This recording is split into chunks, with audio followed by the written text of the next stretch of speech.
Mm.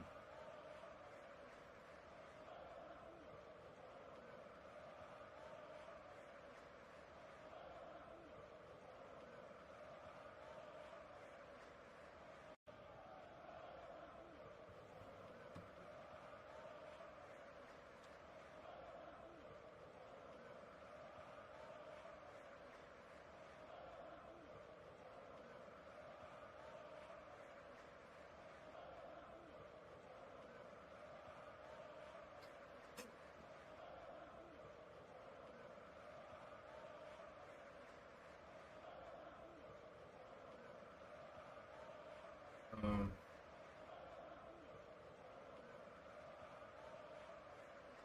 mm.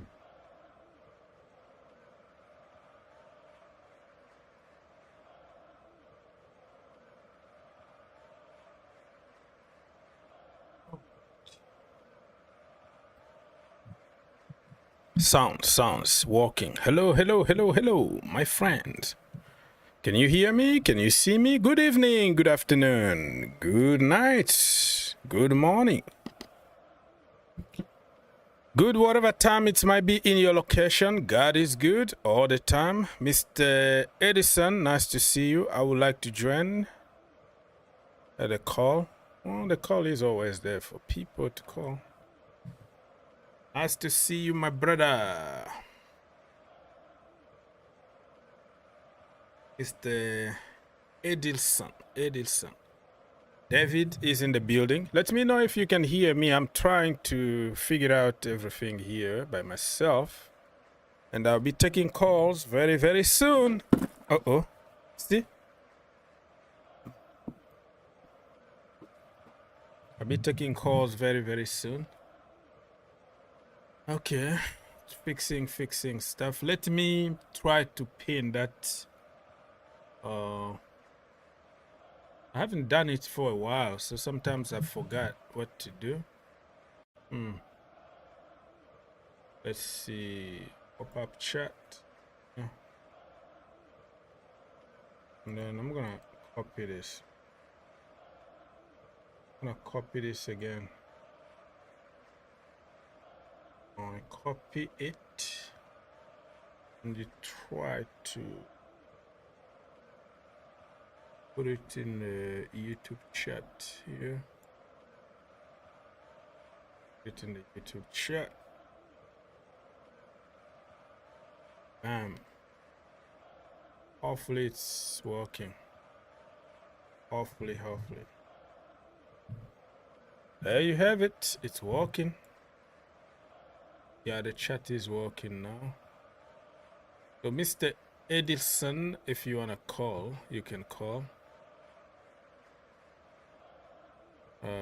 Yeah. All right, people. So we are here for a few hours because the Almighty Blues. We are making it to the semifinals, people. Get ready. Get your coffee ready. I don't care if you didn't sleep. I know it's like what time in your location? It's like 5 o'clock or 3 o'clock or 2 o'clock in the morning is the time that the game is gonna start, right? But guess what? You have to feel that way because this is exactly what I feel here watching Chelsea every single weekend in the Premier League. You know? And you wake up 3 o'clock, 4 o'clock in the morning. It's not easy, bro. It's not easy. So let's vote for Chelsea. Okay. Create a post. Let's say here, we are live.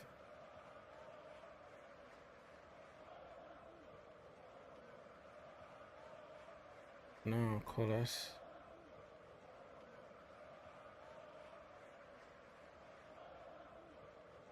All right.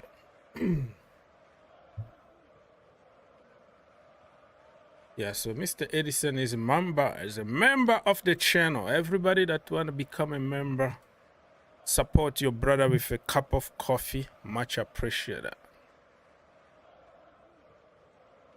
99 cents. All right, so today is the 4th of July in my location, people. That means Independence Day in America. So if you hear all kind of boom, boom, boom, boom, boom outside, nobody is shooting me, but people are blowing things up. That's what we do in America. We blow things up for no reason. So it's gonna last. It's gonna get worse and worse and worse and as we go. So if you hear something, don't worry about me. It's not guns. It's fireworks. Okay, fireworks. That is happening right now as I am trying to fix this stream. Thiago Silva today, my friend. Did you watch the game? Oh my Lord. You ask yourself, who is that good in the Chelsea team right now? Nobody. Nobody in the Chelsea defense that can normally do anything. Nobody. Cowell, Star, Fofana, Chalobah, nobody comes even close to Thiago Silva. But he's like 200 years old. Almost 400 years old, excuse me. 400 years old. Still bowling just like nobody's business. It's very important to keep people like Thiago Silva in the team because he's more than a player. He's a coach. He's a mentor. He's everything. He's the president. He's like when people watch him, when they see him, you listen.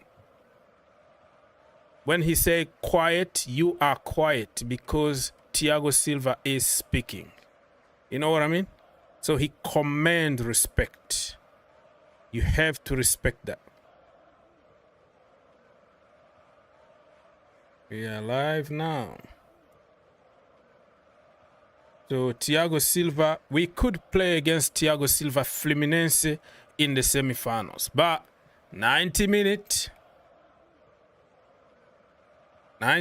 to beat Palmeiras, and then semi-final. I think Chelsea are gonna make it to the final, and we're gonna beat PSG in the final or Bayern Munich. I don't care. Oh, PSG are champions of Europe. As they don't have the same midfield as us. They are just more unit than Chelsea because our system is so complicated to understand. But in terms of age, experience, everything, we are the same as PSG. Now we have finishers. We have Delap. We have Joao Pedro. Nicholas Jackson, regardless of what people will say, he can still score goals. And I'm telling you right now that Chelsea are in a very good position to go ahead and win this trophy. No excuses. No excuses at all. Okay, so I think I've finished doing what I'm doing here. It's time now to... Oh, Thiago Silva. What a player, man. What a player Thiago Silva is. Uh-oh. I don't know what I'm doing. I'm clicking some buttons here. Boom, boom, boom, boom, boom for no reason. All right. Let me read some comments and we're going to continue slowly and surely. David said that evening, brother. Brother David from Namibia. Vinduk. I would like to join you in call in. Yeah, I told you how to do it. You can just click on the link there and call. Would you like to join, but I can't? Why not? Why you can't? It's too late in your location? Yes, we can hear you. Okay, that makes sense. Tell me what will happen to Hall number 22. That guy can be our second Palmer. Oh, you're talking about Dewsbury Hall? You think that he's gonna be our Cole Palmer? I mean, for me, I don't really think that he's a bad player. I just think that the competition is so high at Chelsea that immediately people think that he's a second choice. But if you give him a run of games, like week in, week out, he's going to get better. And he's a very good squad player to have around. But I don't want to only have squad players. I want players that can compete with the starting 11. But at Chelsea, it looks like Maresca already made up his mind. Palma number 1 and everybody else is second, you know? So he already made up his mind.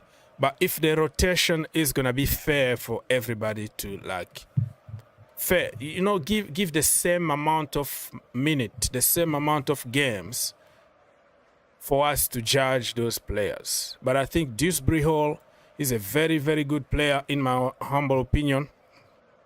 But we have very, very good players at Chelsea. So kind of difficult. Aliun Boo. You say, hi guys, Chelsea fans. Hello there. Thank you so much for your subscription to the channel. Thank you so much. I appreciate it.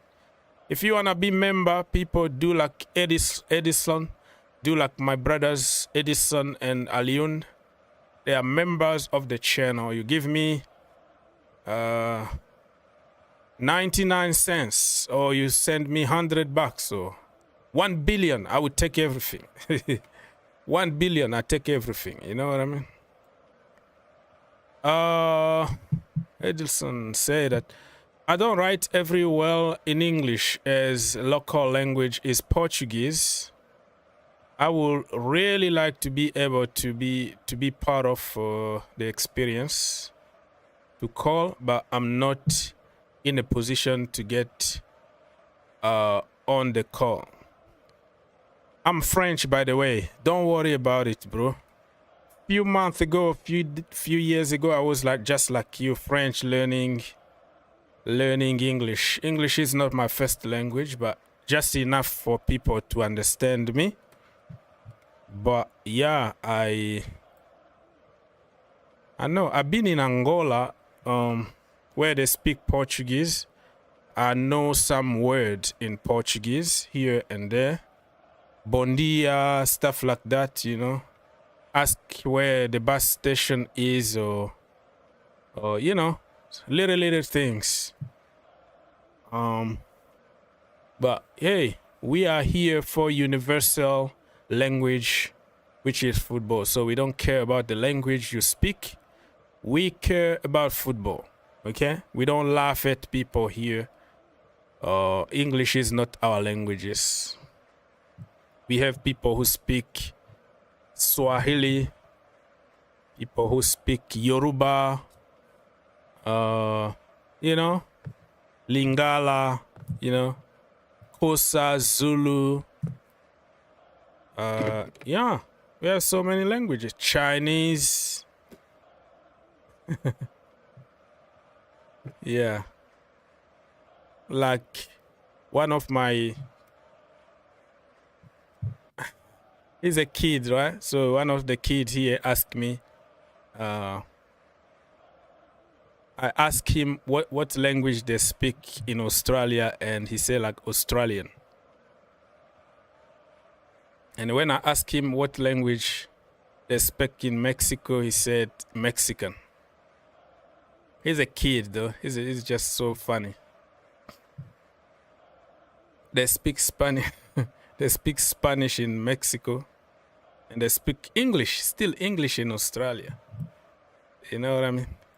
All right, Mr. Richard. Evening, brother, from Windhoek. How are we going to cope without Moy and Lavia? Yeah, that is a very good question, but that's why we have a big squad. We have somebody called Dario Isugu. That brother is the little Kante, the little Caicedo, and I tell you what, he's gonna try to prove people why he should be number one, right? Real competition for Moises Caicedo. And then we have another guy, Andre Santos. Andre Santos is another one that need a chance. He knows how to play against Brazilians. He grew up in Brazil, played in the league. He knows those people. I think Andre Santos is ready. I'm not even afraid about our midfields, to be honest with you. I'm kind of cool. I'm like, yeah, it's your turn now. Show us what you can do. All I don't want to see is like, okay, put Reece James in the midfield, put Chalobah as a right back and change them positions. There's no time to experiment, you know? Games like this, you don't experiment. You play, you win. It's just like a final. You don't play a final, you win a final. This is another final for us. One game and one game only. You see, Maresca said that against Fluminense, right? Against Fluminense, he said that he tried to experiment something. He tried something different and we lost badly, right? You don't experiment in tournament, bro. You go there, you play ugly, you score an ugly goal, you take 3 points, you move on to the next stage. Nobody cares about how beautiful you can play, all right? Just score goals and let go. If we can keep it simple, Dario Esogu is going to do the job. Andre Santos is going to do the job. I'm not afraid. And you know, another thing is Palmeiras got 3 defenders. 3 of their best defenders are out. 2 of them injured. 1 of them is suspended. So it's not only about us. So they're going to have a shaky defense. But the same thing also could be said to them because they say number 2 or number 3rd choice, when they got a chance, they want to prove people wrong and they're going to give everything on the pitch. So it could be they can get better or worse, you don't know. But that is me telling you that I don't care about who is not there and who is there. I care about winning the game today and winning convincingly. You know what I mean? And I think we're going to do it. We are going to do it. I am not afraid of anybody. We are going to get the job done. That's the bottom line. Okay, so Thiago Silva. Oh my Lord. What a game that brother. Let me just even try to... Anybody got the lineup or something? The lineup is going to be there like in... 40 minutes to go, so we still have a lot of time to kill here before the game. Almost 2 hours to kill, brothers. So I think Fluminense deserved to go through. I was one of the few people that say that Fluminense will beat Al-Hilal in my preview video. And I said that it's going to be Chelsea against the Fluminense in the semi-finals, and we're going to knock them out. We're going to knock Thiago Silva out. Sorry about that, but it's going to be a good thing to, you know, to see him again and play against him. We already played against him so many times. PSG against Chelsea back in the day. And, yeah. Thiago Silva, he is more than a player. He's just like a coach. He's a mentor. He is everything. So the first team to qualify for the semis, Fluminense. The second team is going to be Chelsea. And tomorrow we have other games. PSG against Vincent Kompany's Bayern Munich. Yeah. Bayern Munich can cause an upset because now people are talking about PSG, the best in the world. They're going to win. They're going to do this and that. But I think Bayern can do it. I want to play against Bayern Munich in the final. Another final against Bayern Munich. We're going to beat them, man. If we get to the final, I am telling you right now, we're going to win it. I don't know if I can order I can order a trophy, the current World Cup trophy. I have the Champions League one that got broken the other day. So I need another one. So I can put it in the studio. And tonight is tonight because we are going to knock Estival William Messino. We are going to send him back home or send him back to London instead because he's a Chelsea now. Chelsea player, he need to go to London. Or first of all, go on vacation for a couple of weeks or 1 week because we don't have time. It's already July, people. Can you believe it? It's July the 4th here. And the Premier League starts in August. Think about it.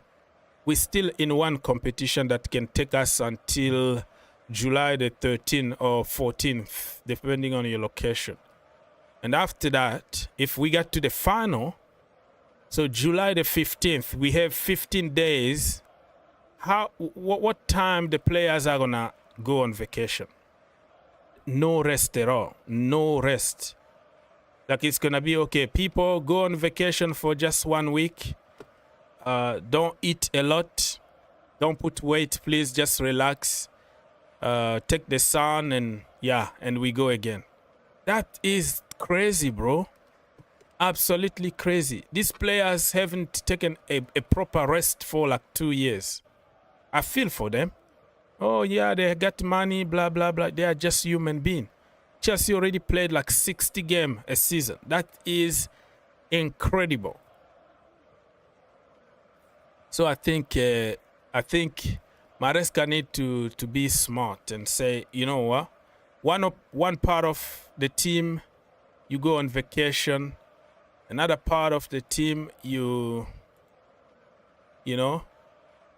continue training, something like that. And the biggest problem is the Premier League start like 2 weeks, 3 weeks, and boom, international break. You go again for your national teams. I'm like, who is making those decisions? You just started the league, all of a sudden international break. And this year is going to be also AFCON, African Cup of Nations, December. So it's football 24/7, 24/7 with the same players, tons of games, different tournament. So it's just not fair. Not fair for a human being, I'm telling you. Edison said that if Maresca gives people a chance, well, we are in good hands. As you said, we have a very good squad and we can do it. Yeah. The secret to keep the team healthy and happy is to make a good rotation. You have to rotate them. Rotation. But Maresca is not good at rotating the team though. He just focus on first 11 and the rest. Even when Palma is sick, injured, diarrhea, fever, he has to play and play and play and play. Which is not good because it just doesn't give an opportunity for other people to play. All right, people. So we still have like 1 hour 30 minutes to go until the beginning of this game. So we're gonna just check on celebration here from Palmeiras. They score Palmeiras or Fluminense. They scored the first goal, right? Fluminense, and then it was 1-1. Game on. And Fluminense coach make some important subs, and all of a sudden the game was completely different. Somebody from the bench came and they scored the second goal. Game over, and they kept tight at the back. Thiago Silva conducting everybody there. telling people where to go, what to do. He's absolutely a bowler, Thiago Silva. Coach on the pitch. And then they saw the game out. So it was a beautiful game to watch. It was very emotional at the beginning though. They had to pay tribute to our brother Diogo Jota, who left us yesterday morning. Like, I woke up like 5 o'clock in the morning, right? I wanted to use the restroom. And then you know what we do in the restroom? We just like open our phone all the time. Open the phone, and I saw Diogo Jota being killed in the car accident. I was like, no, probably because I'm still dreaming and sleepy. Let me refresh the page a little bit. And then I refreshed the page. I'm like, this can't be right. And then I jumped on Sky, like some trusted sources, and it was just like blowing up everywhere. People even putting pictures of the car and the place of the accident. I was like, Lord, what is going on here? What is going on here? It's really heartbreaking for somebody who just got married, beautiful wife, 3 kids, having a life, won trophies with Liverpool. You like, what is going on? Like, he was driving, making plans, probably ready to start the preseason, and got killed with his brother. I mean, it's just devastating, man. And the family lost 2 sons, 2 in the same accident. Heartbreaking, man. Heartbreak. That is just like when Kobe Bryant died, and also his daughter also the same. It just, I can't even imagine what the families are going through. I know somebody here in Kentucky, a family that I know well. So one daughter was killed in an accident, and then after a few days, the son was on his bike, boom, got hit by a car, and they all die like in the space of a week.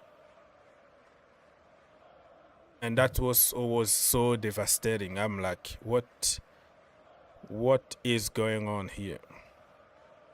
Mr. Victor is in the house. Hello, brother Victor. Hello. Oh, it's a sad day of football, isn't it? Yeah, very sad. Yeah, I can cope with it until I see the wedding pictures and then the kids. Yeah. And then I can't deal with it anymore. It's like, and it's not like barely 2 weeks ago. You know, it's like the family must be there because they all were there for the wedding. Yeah. And then in 2 weeks, it's tragedy galore. Not It's even really 2. sad. Not even 2 weeks. 10 days. Yeah, 10 days. 10 days, bro. It's just, I'm like you right now. It's like, even when I go on social media, I'm trying just to avoid to see it. Yeah. Especially those videos from the wedding. Those his interviews, and I'm like, what is happening here? Like, I just can't take it. Yeah, and the kids are so young, you know? Yeah. They're so young. Like, if they were not even kids, it would be different. The kids are so young that this woman is left to take care of these very young kids for years. They will have very limited, if any, memory of their father. And that those parents have lost 2 boys at the same time. It's just, yeah, you know, like, kids are supposed to, be bury their parents, you know. Yeah, and not the opposite. Really, it's really, really sad. It's really sad. I mean, footballers, kick the bucket every now and then. Past footballers, when they are older, it's fine. Viali from Chelsea and the rest, you grieve, but it's not this sad. You know, this guy was very active. You know, he was actually on his way to the camp, preseason camp, preseason training. You know, he's just had a wedding. He has 3 kids. It's not like he was relegated to the bench, and No, he's on his prime. Like exactly, he's in his prime. 28 years old. 28. That is your prime years in football. Everything is turning gold to the brother. I mean, he had some injuries here. He's been injured often, but other than injuries, absolutely a bowler. Yeah, it's really, really sad. Really, really, really sad. But I guess, like the football world, everybody is saying we should move on. But it's sad to move on. For Liverpool, it's going to be a difficult year for them, I think. And I think doing relegating what is it called? Is it 20? Retired, 20, retiring 20. Yeah. It's a good move. It's a good move so that it will be immortalized, I guess. In their folklore forever. It was going to be even very heavy for anybody to wear that shirt. You know what I mean? Yeah, it's too heavy shirt to wear. Yeah. In these circumstances. Yeah. It's really, really, really, really sad. But I guess tomorrow is the funeral, and then they are moving on. So, would you think he's going to select Pedro Neto? Well, Neto depend on himself. That's what the manager said, and I don't blame him. I want him to play, and I feel like if he plays today, he's going to score. You want him to play? I want him to play, Pedro Neto. Wow. That is me. Yeah, because I saw your 12 minute what is it called? Normal videos that I make on you were saying that he should play. He should play. Yeah, he's gonna score. Like in situation like this, you score, and then it's just like he's watching you. It's look like you score, and then you celebrate, and then like you honor your friends. Yeah. But we'll see. We'll see if he plays. But it depends on the individual, though. Some people are just so affected that they don't want to play. But some people, like today, two Portuguese teammates played today. They played for Al-Hilal. Al-Hilal, yeah. They were crying during the... Yeah, Joao Cancelo and the other one, I forget, or Diaz or whatever. So he, I mean... Yeah, I think they're going to do the same tonight, and we'll go from there. But it's really hurting. Because also there are a lot of Portuguese players all over, all over the place. Even the women team are playing in Euros, women now. They had 1 minute silence. They had, they also pay tribute and in their way. So, yeah. Wow. So he was just speeding and overtaking the car. That's what the people are telling us. But investigation like this will continue in many levels. To know, because they say the tire blew up. Busted, when they tried to pass. I don't know if it was a truck or whatever. Yeah. They were driving a Lamborghini, so it's something that you're not gonna know now, because it's gonna, they're gonna sue many people, right? Yeah. Lamborghini is gonna be sued for the tire. Many stuff can be. There are a lot of insurance companies trying to avoid to pay a fortune. They're gonna have all kind of lawyers and it's so complicated, where everybody is gonna try to find something against somebody. Yeah. But the good thing is, not even the good thing. What I'm saying about the good thing, they have like crazy insurance. Those football players. Death insurance, because they are flying and doing a whole lot, and their bodies are their work. Really. So they have a lot of insurance, and I think the kids are gonna be fine until they are adults, and they're gonna inherit the family businesses. I think football players now are very smart and investing their money on properties and stocks and whatever. So they're gonna live a good life, but without a dad, without somebody who will, show them the way, you're going to miss. Yeah, I'm sure the family is going to gather around. I'm sure they're going to get a lot of... Yeah, they're going to get a lot of love at the beginning, right? But but the people slowly go away. Yeah, that's with what time. happened. Yeah. Even that's what happened when Mhm. when people will show a lot of compassion, and then slowly and surely, the women is gonna find her alone, really, with three amazing babies, but will give you crazy, that will run you to the ground, Yeah. because they are babies, and that's what they do. And Yeah. she's gonna be a busy woman. Uh, Yeah. Even if she got a lot of help with the money, with nannies and whatever, but Yeah. the Yeah. kid always, they need their parents no matter what, Yeah. So That's sad. it Yeah. That's really sad. it's very, very difficult. But there are a lot of orphans in this world who don't have that kind of money back in them. So that aspect of it, the human factor of it is sad. Like, like I said, but when you think about it, if he was wise enough, and working at what is it called? Liverpool, been there for 5 years, even when he was at Wolf, I'm sure he was paid handsomely.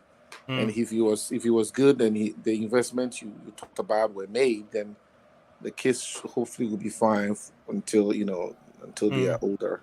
And I wonder what kind of contract he was under with Liverpool. Now that he's no longer there, Liverpool is gonna not fulfill it, obviously. Those kind of stuff, like, they negotiate. They are in the contract just in case. It's just like an accident in the walk, as he was driving to the camp or something. There are certain things that they're gonna arrange. And some teams, I saw somebody in Greece, a player died. He used to play in the Premier League, by the way, with Sheffield United. I forgot his name. It's gonna come back to me.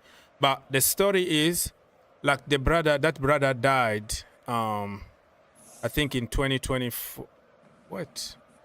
No, I think this year, before even we played them. It was a Panathinaikos player.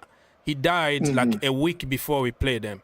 So what happened is, Panathinaikos said, we are going to pay the wife for the entire contract. Like, he still has like 3 years contract. She's gonna continue to get bonuses, salary, and everything for 3 years until the contract is over. Oh wow, that was very so that was very, very generous, and that is gonna help the kid a lot. So usually in cases like this, man, people will be generous. People will show good things. Those Americans, they are billionaires. I mean, it's not like if you pay somebody 10 million, I don't know if he was on 6 million or 5 million or whatever. A year. A year or something. I mean, it's not gonna kill your business or anything. No. Just be nice. Just be nice for somebody that been there for you. Let me read one more comment before we continue with Mr. Victor. Mr. Andrew, my brother from Arizona, thank you for being a member. A lot of membership today. Thank you. Everybody is sending me 99 cents so I can buy some coffees, because this is taking a lot of time. Thank you so much. I appreciate it. So Andrew said, hello. God bless you.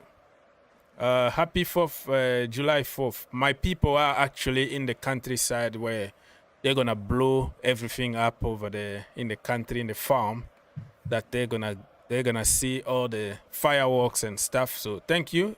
The same to you.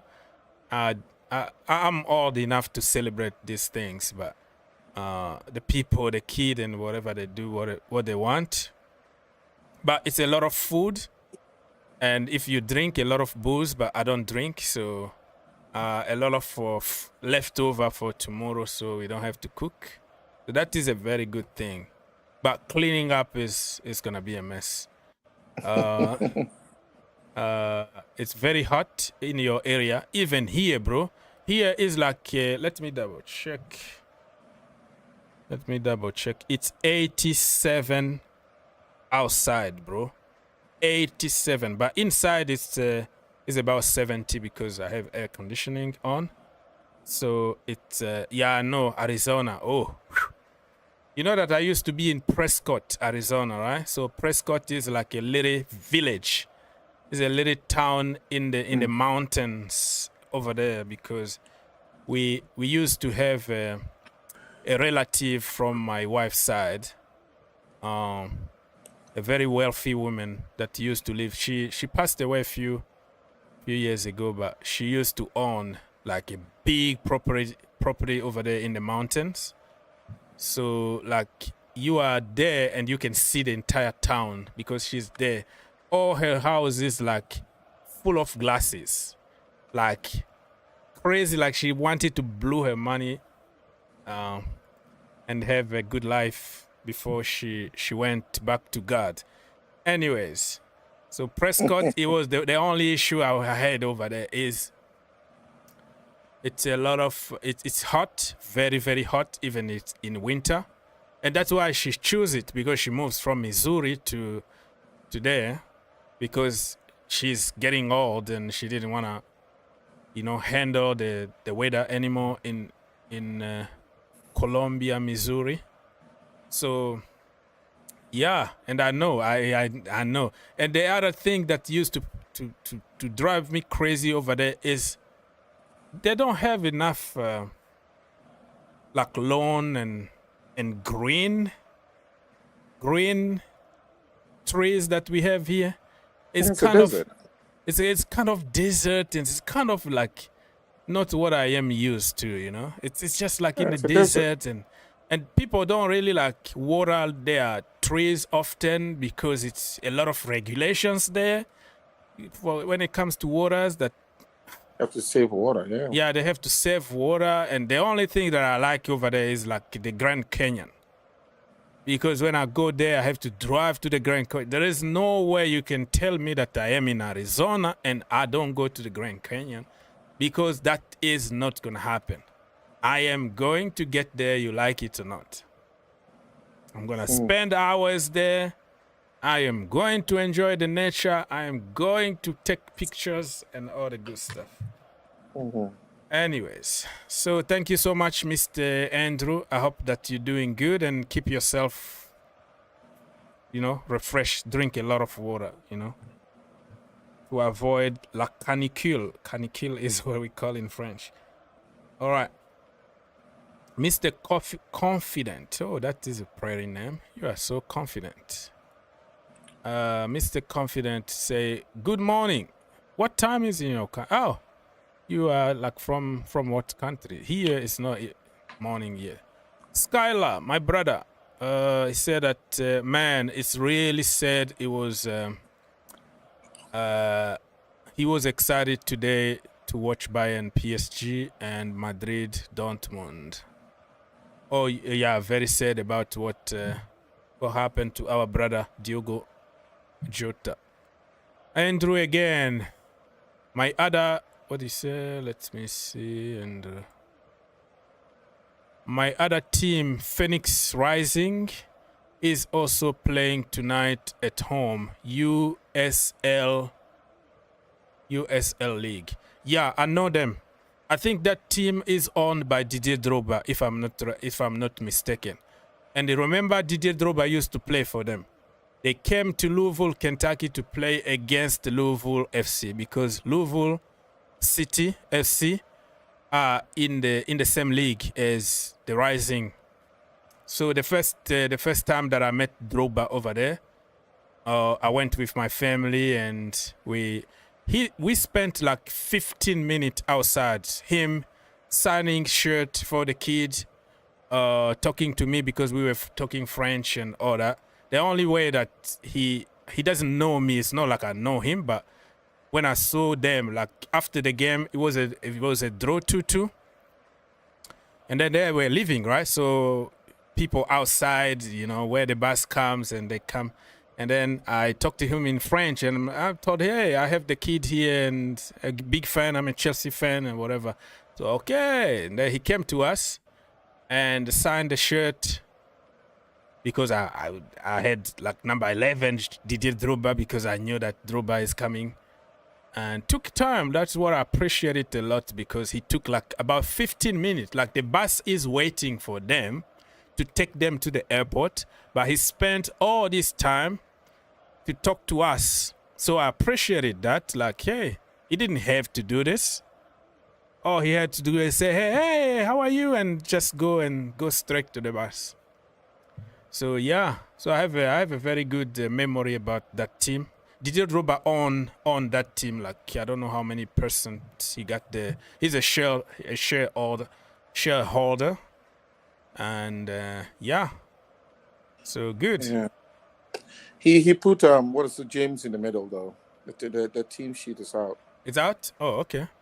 Yeah, he put James in the middle. I don't like that. James is not a midfielder. It's really James had to be not in the very midfield. effective there. I just don't know. He doesn't. This coach is going to be hard for him to incorporate the young players. He's so timid. But I guess maybe we are in the middle of the tournament and he wants to go with what he knows. Yeah, this tournament, I don't want him to experiment much, even though I don't like the way he's changing people positions. I think Kunku really earned the 10th spot or whatever spot he's playing now. Like really, it's James. What I don't understand is Nkunku is leaving, right? So let me just read this for people who are just listening and not watching. The lineup is on the screen, but I'm gonna read it. Robert Sanchez in goal. Malo Gusto, Chaluba, Cowell, Kukurea, James, Enzo Fernandez, Nkunku, Palma, Neto. I told you Neto is going to play. I wanted him to play, and I tell you right now, he's going to score today. And Delap, Neto and Delap. On the bench, we have Jorgensen for sure, Penders, Slonina, Anchapong, Uncle Tosin, Sa, Anselmino, Isugo, Andrew Santos, Dewsbury Hall, Madueke. Madueke looks like his time at Chelsea is done. Because if a game like this, you don't play Madueke, and that tells me that the rumor about him moving to Arsenal is the rumors are true. True. Michael Jackson is on the bench, by the way.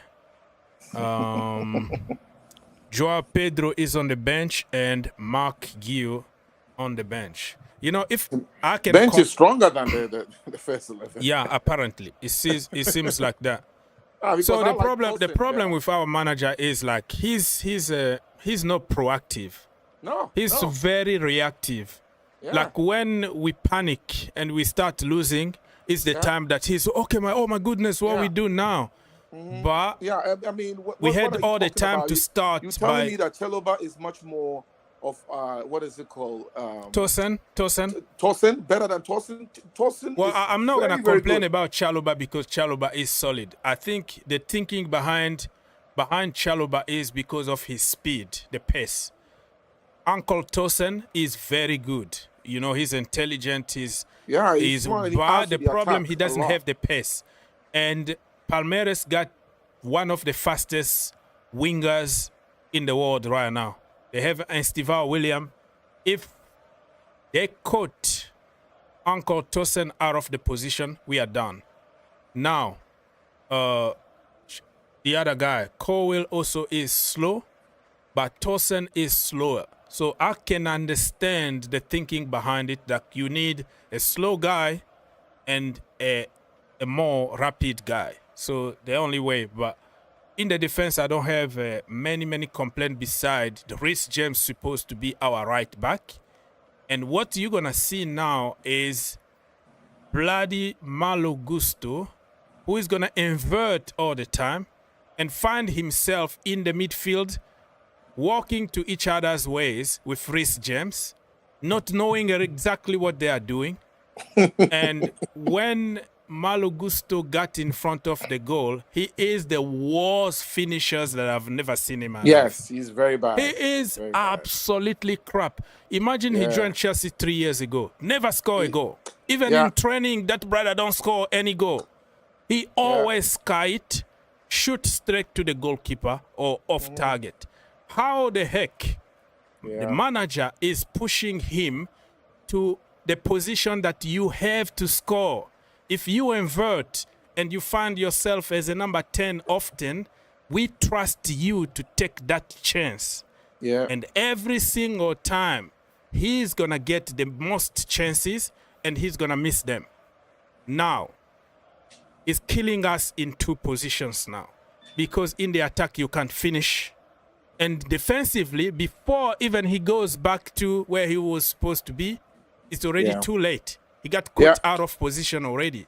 So I don't know why we insist on playing this brother out of position. I don't know. Yeah, Somebody please explain to me.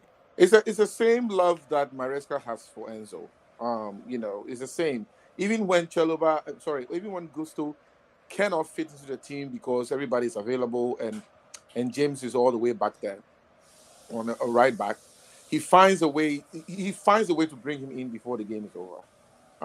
You know, so the coaches are like that. You know, all heads people who are in charge of other people when it comes to sports or arts or whatever. You always have some people that speak to you, your kind of way of playing.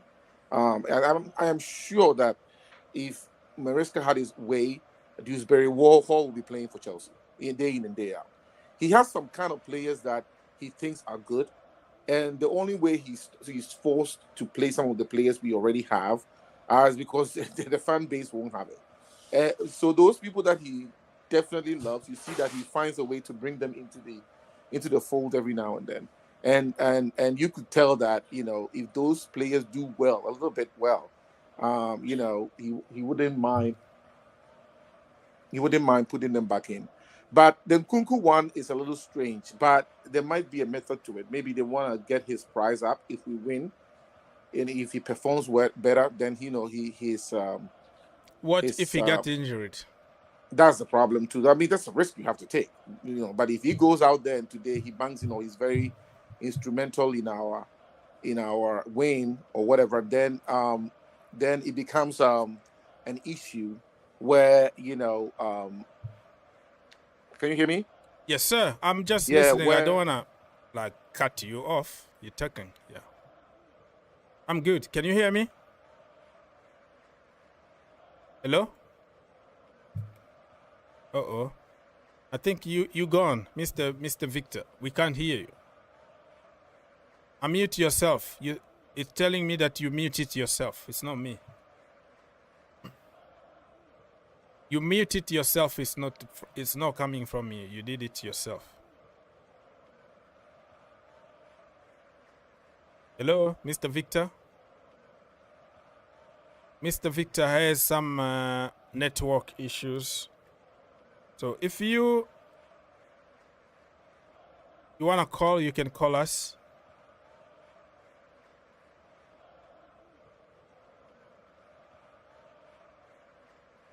All right, people. So we gonna continue talking about the lineup. Yeah. The problem with Enzo Maresca is he's very lucky that most of the time Chelsea will end up by winning. And when we win, nobody is going to complain because it's a win. But why we struggle pretty much every single game in the beginning, it's just because we don't make the right decisions. We should start making the right decision to begin with instead of trying to correct the situation, you know? So I don't know, man. I don't know. I'm not going to complain. All I want today is a win. You know, so we have to get all 3 points. And when we get all 3 points, nobody is going to say anything. Oh, Lord, have mercy, man. Trevor Chalobah's birthday is tomorrow. He's already 26. Oh, wow. That's very strange. Yeah, because it's already Saturday overseas. So I got you. So Chalobah is going to give us a present. He is going to score today. How about that? How about that? Mr. Andrew said that we should keep Nkunku, in my opinion. This team needs some fight and leaders. Well, let's be honest. Last season, he didn't fight that much. I think he checked out. He didn't want to be there anymore, so he didn't put any effort. But I know that he's a fighter. He can give a lot of energy to the team. But last season, he he didn't want to play anymore. That's why people called him lazy. But I don't think Nkunku is lazy. I'm a big fan of Nkunku. But if you don't want to play him, you don't want to play him in his natural position, what the point? You know what I mean? What the point? Because he's going to get frustrated, right? Oh, my goodness. So there are Palmeiras fans who painted some cyber trucks. Wait. What is happening here? Uh-oh. Something is wrong. Let me fix it. Let me try to fix it. It's, everything is disconnected for some reason. Yeah. Uh-oh. This is not.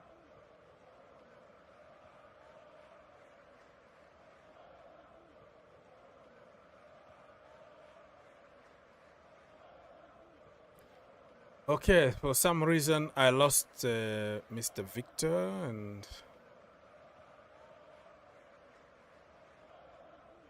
give me a few more minutes to fix this, and I'll start taking calls again. Go live, bam. I don't know what happened really.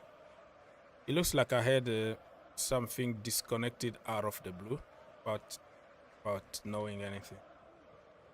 So I think we are back again. Let me go back, double check on.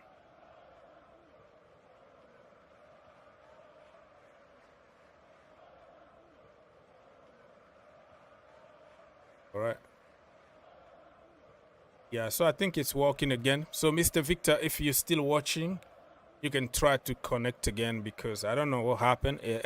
Everything kind of disconnected. Hello, can you hear me? Yeah, I can hear you. Can you hear me?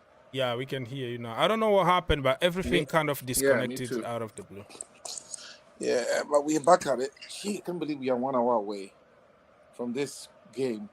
Because of that, the fine that UEFA slapped on us, I really want us to advance, so at least we have that money taken care of by UEFA, by the FIFA. FIFA will give us the prize for being in what is it called, semifinals, and as soon as we get home, we send a check for them. Yeah, we're gonna send a check to UEFA. FIFA gives us, and then we're gonna pay. we're gonna pay. Yeah. Yes, at least that's it. It's so busy. I mean, seriously, this financial fair play kind of, I just don't know. I mean, but also it's stupid from us though, because think about it. We got in trouble because of people like Modric, Washington, Dewsbury Hall, people that we don't even use. You know, yes. Kellyman. You add those 15 million, 20 million, 40 million here and there, right? 88 million. You know. Like the players that we don't really need, you know. Joao Felix, did you really need Joao Felix? 60 million, boom, boom. So we are selling hotel for 60 million, and you take a 60 million, you spend on a bloody player that is not gonna even play. You're not gonna even give a chance to play. What is the point? What is the business logic behind all this? Yeah, right? So true, so true. Like when it comes to buying players, it's almost like the money is not the same. It's like when you take 88 million that you spent on the player from Ukraine, who is now banned. Modric. If you take that kind of money and you go to the real world, it can buy you a lot. You know. Yeah, because of amortization thing where you have to pay like in 5-7 years. But it doesn't take away the fact that you're going to pay even more because you're paying with interest. That's what amortization is. You don't feel it immediately, but you feel it in long term. So it's still the same. It's still the money that you own. You know what I mean? So at least spend the money to some proven, proper players. Yes. And not on so 50, let's try this. Did we need Jorgensen for 25 million when you have Petrovic in the team? No. For example. No. And this money, could have helped a lot. Yeah. You know? Yeah. There are so many. Maybe there are people that gain something when we buy these players, because I don't. It doesn't make sense to me. Who really went out there and negotiated for Badiashile? I mean, literally, like, he doesn't even look like a player. He is very, very tall, but he doesn't run. He is so stiff as a player.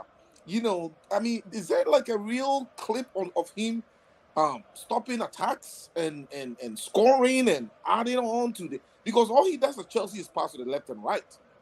And you know, I just don't understand who does the scouting and the kind of money that we are willing to really throw out there. Sterling is now finished with Arsenal. He's coming back, and his income is, what's it called? Salary is going to be on the books, 300 million pounds plus. I said 300,000 pounds plus every week for a player of the caliber of Sterling. You know, it's a big business when it comes to this transfer dealing, because agents play a big role. Yeah, but come on. And also sporting directors, all of them are eating something. They are getting something. We have to. This is why some players don't shine here, because they come in and then they weren't bought for a reason. They were bought for experiments and the potential. So when they come in and there's already business to attend to and things that are much more immediate, they get sidelined and then they get loaned out, you know, and then you don't see their potential at all. I'm telling you, this Esteval guy, if he doesn't come in today and blow us out, tomorrow he will come in and he will sit down just like Santos is sitting down. Even though Santos went away and he was brilliant in the French league, you know, wherever he went. I mean, it's just so sad that they come back in here, and the coach doesn't have any vision to play these youngsters at all. I mean, nobody is even talking about the current academy players that we either we have on our books or we have in the academy that we could bring. You know, right now we are reassembling the academy players from City, even though we had our own. But all these players that are gathering all knew each other in City, from Palmer to Delap. That's why I say there are some network where people just get players from their network. So you ask about Monaco. Lauren Stewart is one of our sporting directors. He used to be at Monaco like for 4 years. He resigned and come to Chelsea, and he brought Badiashile, and he also brought Disasi. So are you telling me that he didn't get some money, you know, behind the table? Yeah, he did. You know, they're like, when you have influence like that, there's so much money that you can get. There are so many offshore account, you know, those little things that you scratch my back up, scratch yours. Yeah, exactly. Money is the problem. Yeah. You will see. And out of the blue, look at like George Mendes, the super agent. So he came, Chelsea are about to buy number 9. He said, no, you buy my player from my network. I want to move Joao Felix. You have to sign him instead of signing the guy that you really needed, which is a number 9, but somebody that you don't really need, but because you have to make me happy, because we do our business, otherwise we're not going to do it anymore. So get him instead of, you know, it's instead of the player that you really needed. So it's always those black market behind these dealings. So yeah, I believe so. No question about it, because there are some players, you know, that a lot of Chelsea always has this issue. And I thought that with this new, even with this new model that we're trying to go after in terms of the way we structure our pay, you know, amortization and all of that stuff, and dealing with younger players, you would think that, okay, if you want to do that, spice it up with a few experienced players, but manage the squad. I mean, Pep Guardiola said recently that he wants to have a smaller, group to work with. If you do that, then you can extract the potential. You can really get the potential, because players don't go one day, you just throw them in there and all of a sudden they are good. Sometimes they need time. You know, even in Kunkus and the rest, if they had played consistently at the higher level, they would get balls, they would score great goals, their confidence would shoot up. They will feel like they are indispensable, and then they become a staple of the club. Players only do well when they have the chance to play. This is why some cannot abide by sitting on the bench, Yeah. especially when they came from places where they were constantly playing. And then they come to Chelsea. Now they are the squad depth is very important. You go to City. The reason why everybody thinks that they are good is because they have another 11 that is equally strong sitting there and waiting. So, but they only do that and shut up and do that when the coach is brilliant. When it's not experimental stage, they know that there's a winning mentality there, and then they actually do win. And so you are part of a winning team, so you shut up and win. But generally they don't sit down for inexperience like Maresca. Now that's why people are saying that the games that we play, for instance, our last game was very good for the heart and the tenacity of these players, because to play and go through all those adversities that makes you grow. Yeah, it makes you grow. But it's very few and far between for an inexperienced coach like Maresca, and also the players themselves. And you see that Colwill and the rest are now making leadership noise.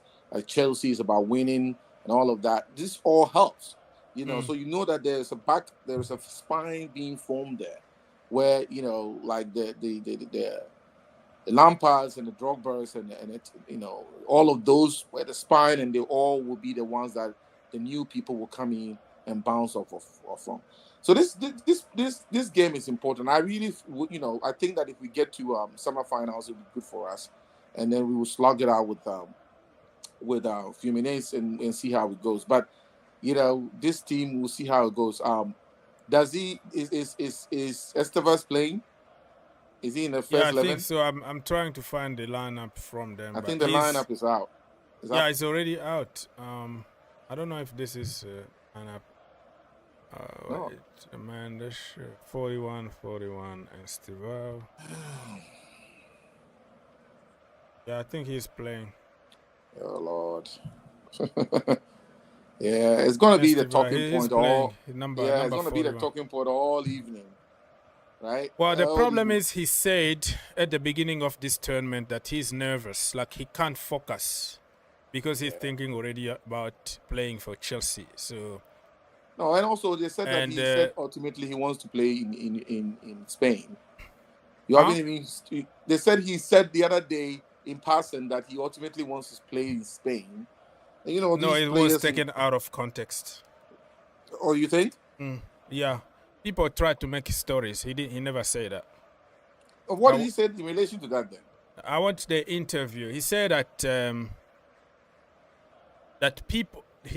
people like to play in Spain because of Barcelona and Real Madrid and all that, but he chose to play for Chelsea because Chelsea are among the elite teams, and I want to be successful here and win things with Chelsea. So by him saying people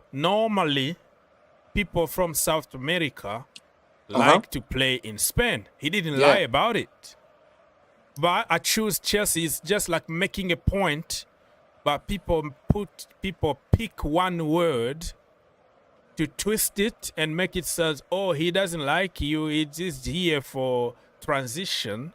Yeah. But if you watch the interview, okay, I wanted to, I love to, I wanted to live in Canada, but I'm here in America because, I got an opportunity here to prove myself. In that sense, it's not like, okay, so are you saying that America is not good like Canada? I don't know if that even makes sense, but people always try to take things out of context for narrative and this on social media, but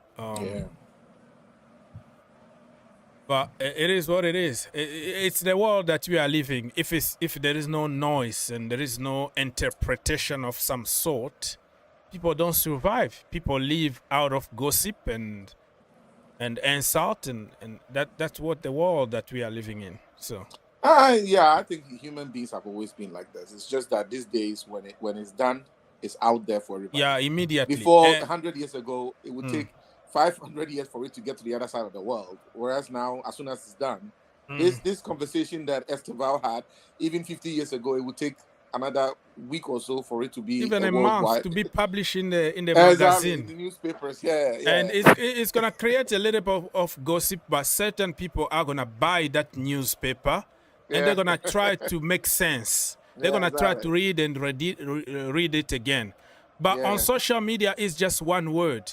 yeah. It's It's boom, just boom. He says so. He insulted you. Boom, boom. Black or white. yeah. Copy. And after 5 minutes, they keep on putting other information, and then it's gone. Like people will never go back and say, "Wait a minute. Let me just." Maybe you clip that part of what he say. People like to go to Spain, and then Hmm. you clip that. People will say you clip you say that, but you didn't say it. If you look at the entire sentence, I didn't say that. Hmm. It's gonna make sense if you can read the entire thing, or you can listen to the entire thing. Yeah. Now, for me, okay, and you will say that typical Victor, he's there. He goes again with the negativity.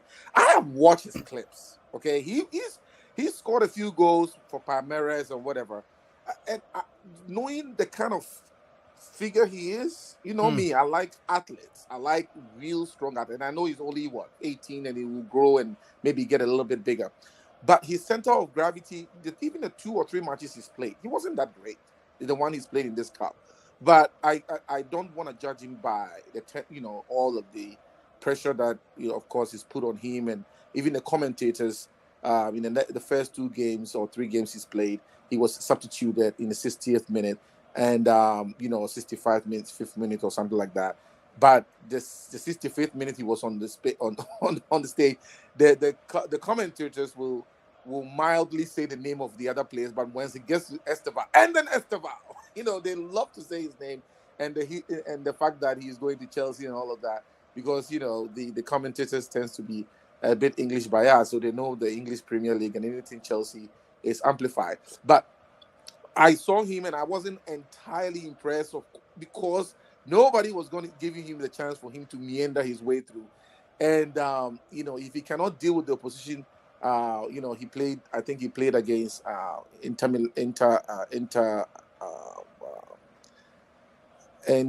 what is it called? Messi's team. Miami. And Miami, and if they cannot really go past these players, Chelsea, Okay. the So Premier League is going to be worse because you're going to have a guy twice his side guiding him. The guy twice his side guiding him in the Premier League, and he cannot really go through a dribble past him. And he's tiny, he's small. If he gets the chance, he will need to impress instantaneously, and we'll have to see how it goes. okay. So Yeah, first of all, we're talking about a kid here, huh? He yeah, was 17 years old like weeks ago. Now he's growing. Yeah, you're gonna tell even Yamal still light, but putting some weight slowly and surely. I don't like players that force weight, or I am going to put muscles or whatever, because most of the time you create more problems than you want it, because your muscle can't breathe anymore. It's just too much, and it's too it's you are subject to a lot of muscle injuries when you put too much in a young age, and you have to let it grow naturally. Back in the day, we used to have people like Canu, people like Romario, Ronaldinho, people like they are just like normal size. When they are running, you think that they're gonna fall. They are not strong enough, but they are strong enough to play football. So I am against the Instagram generation of, okay, I am going to pop my abs and then show on social media, Instagram, that I'm the man, and then you start now getting injuries. Look at Mason Mount, what happened to him. When he was that skinny guy, you think that everybody's going to beat him up on the pitch. He was unbreakable. He was absolutely baller under Frank Lampard, under Thomas Tuchel for the first year and stuff. And then he went on vacation and put muscles and weight because, supposedly it's the Premier League, you have to be strong. Since then, the brother is more time in the hospital than on the pitch. Romelu Lukaku, look how skinny he was when he joined Chelsea Football Club. And then when he played for Everton. And then he went on vacation. Before moving to Manchester United, people say, hey, you need a little bit of muscle. You have to eat some food, brother. Eh? Lukaku went, I don't know, is to train with Big Show or John Cena or whatever it was. That brother became huge. He can't even run anymore, and injuries started coming. So for me, just to be short, I am against people who put muscle just for the heck of it because it's the Premier League, because it's such and such. Let it grow naturally. Because in those training that they do, they have gym session where you have to work on your resistance, where you have to work on pressure, people pushing you and whatever. They do all kind of activities. You don't have to force yourself on overdoing it, and then you're going to create more problems. Look at your brother, Mikhailo Modric, your boy, right? Mm-hmm. Are you still there? That is your I'm boy. here. Mikhailo Yeah, Modric came here. Oh Modric. no, talent is not enough. Talent is not enough. And I'm not accusing him of taking some stuff. I'm not there. I'm gonna support my boy, but it brought him to probably drink something to make him a little bit stronger and whatever. Look at him. He started. Yeah, it was a decision that he made that was stupid. He didn't need to add anything if he indeed was guilty of what they accuse him of. What I'm saying is that, for me, I mean, there's a reason why Kittens will be more successful, because not only is he running at you, it also depends on where you play on the field. If you are a winger, it means that you have to take on players. You have to run on the line and really push people around. And the successful wingers have always been the ones that it's not only your ability to cut in and cross or score a goal, but your ability to take people on the wing. And that is where Esteval plays. So he needs to not bulk up necessarily, but he needs a better center of gravity. I don't know if I can show you, but if you look at his picture last season and this season, a huge difference. That brother is having like a big, torso, the way we say in French. Like, you can tell the difference. Yeah. You can tell the difference. He's getting bigger and bigger, but he's still a kid. Like, you can't force no question about it. 18 years old, 17 yeah, but plus no question few about weeks. it. I am not questioning the fact that he was not successful. I am saying that the best players in the world, Maradona was 5'1" or something like that. Messi is 5'2" or something like that. But they played in a certain area which allowed them to be finicky and small. I mean, look at Silva and the rest, for Gundogan and the rest in and even our own Mata was an amazing player, but he also had a certain position on the field where he didn't need to take players on a lot. He needed to just be creative, get the ball, give you great passes, score, be sneaky. But when you need to take on players, sometimes just sheer mass matter. But like you said, he's only 17, or it was 18 years old. He was 17 3 months ago. So we should wait. But for me, from what I saw from this tournament, it wasn't that impressive. But if the rest of the world is saying that he's a genius like Lamal and the rest, then there is still hope. The only problem is that you Chelsea normally does not give you the chance to do that often. Does not give you the years, I should say. Very rarely do we see players grow into who they can become here. They come already accomplished. Look at even our own. We have our James, right? He's one of our own, and we waited for him to grow and become what he could become here. Chelsea doesn't have that patience because we call ourselves a winning club, and if it's not working, it doesn't matter how much of a potential you bring. A gentleman that went to what is it called, Nottingham Forest, I forgot his name, Asinadoy. One minute was the darling of all attacking, interest. Bayern wanted him so much, and look at where he is now. And of course, the things we do in our club, the changes and the inconsistencies doesn't help players. But you can tell that we don't have that patience, especially for attacking players, and even for midfield, to wait for folks to grow. So this is the only issue that I have with this Esteval guy. If he comes in and he's not showing it off, you worry a little bit too much, bro. Let's wait, and you have too much to worry when he starts. Give him a chance now. Keep an open mind. It's not always keep an open mind. You're gonna see the brother. The referees are there for that also. He's gonna be pushed. He's gonna push people, and I think we should just let some players just need to be left alone. Let them grow naturally, like Kanu and other players in the past that, even Patrick Vieira, when he started, is like a little bit physical, and then slowly and surely getting to the next gear. And like I said, that brother can't even buy a beer in America, right? He's a kid. So give him time. Give him time to grow. I think he's going to do good. Aziz in the building. Aziz. Hey, what's up, guys? I'm at work. I just say let me say hello to my brothers and happy independence to the greatest country in the world. Thank you so much, my brother. Thank you. Yeah, you so I'm trying to clock out to watch the game. Okay. Yeah, and I'm seeing what we're doing. The lineup. I've not seen the lineup. Is the lineup out? Yeah, long time ago. You want me to? Who's starting? Is Joao Pedro playing? Yes. Okay. No, he's not playing. He's on a bench. Oh, Joao Pedro. No. Oh, I thought you said Pedro Neto. This is the confusion. I'm gonna be confused all the time. Joao Pedro. And one other thing. Sorry to cut you off. R.I.P. to Jota and his brother. And also RIP to one of the Nigerians' greatest goalkeeper ever, Mr. Peter Rupa. Yeah. They all died yesterday. Yeah. And it was a sad day for football.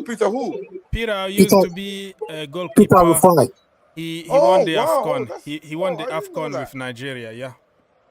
Yeah, he died yesterday. It's so shocking, like it's just painful. Yeah. Yeah, man. Very, very sad day for football yesterday. It's until now it just continues. Like I can't believe like somebody that was there like a few hours ago and boom. that's the shock of it all. His family will get it, will feel it big time because his is just sad. Like it's monumental in a sense that like barely 2 weeks ago they had prepared. They did a wonderful wedding, brought the entire families together. Celebrated him and the family and the kids, and then the wife will just get up and he's not there. I mean, there's a whole trauma. Just put yourself in the place, and to tell that woman that your husband and your brother-in-law just died. How can you even have the courage? Who is gonna tell her? Like I just can't even think about it, bro. Yeah. And normally, when it's like the relationship was young, maybe they had only been dating, and they just went into like the marriage, and you were not necessarily connected. There are no kids.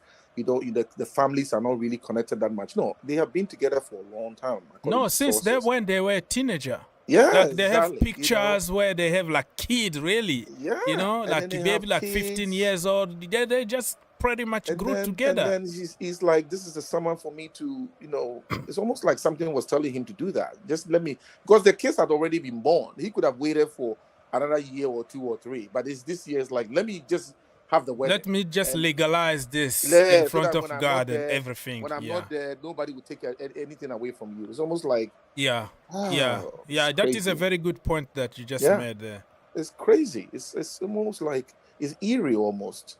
Yeah, so sad. Because sad anyway. if they didn't get married, I think it was going to be even tough for her to claim certain things.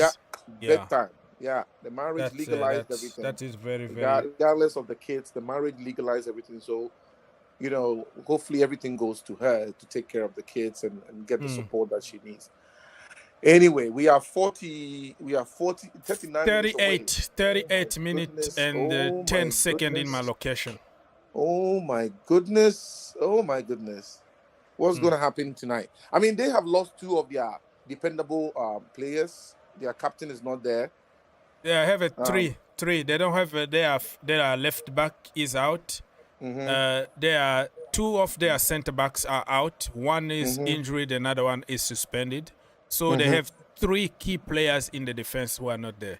It could be a good thing for Chelsea or a bad thing. A bad thing in terms of if you take Chaluba, you put Aderabiayo, he can even play good, better than him. Exactly. Or you bring Mamadou Sarr. Mamadou Sarr can say, oh my goodness, this is my chance. This is my position. I am not going to leave this position. I'm going to die here if I have to die. So those people can even be the worst nightmare. You know what I mean? So you have just to wait, so right, man. Yeah. But the thing is, if you look at our team, right? I guess because Jackson is not on the field. So right now we are depending solely, like we are slowly really putting all our eggs in the basket of Dilap to score goals, right? Because and this is something that I wanted to talk to you about, like with the coming in of Joao and also Gittins, who are playmakers in their own rights. I mean, I've seen their clips, and I know that clips are not always dependable, but they are playmakers. They would like to hang on to the ball. They like to dribble and everything. And I always think, how do you use them with Palmer, who likes to feel like he's a playmaker, right?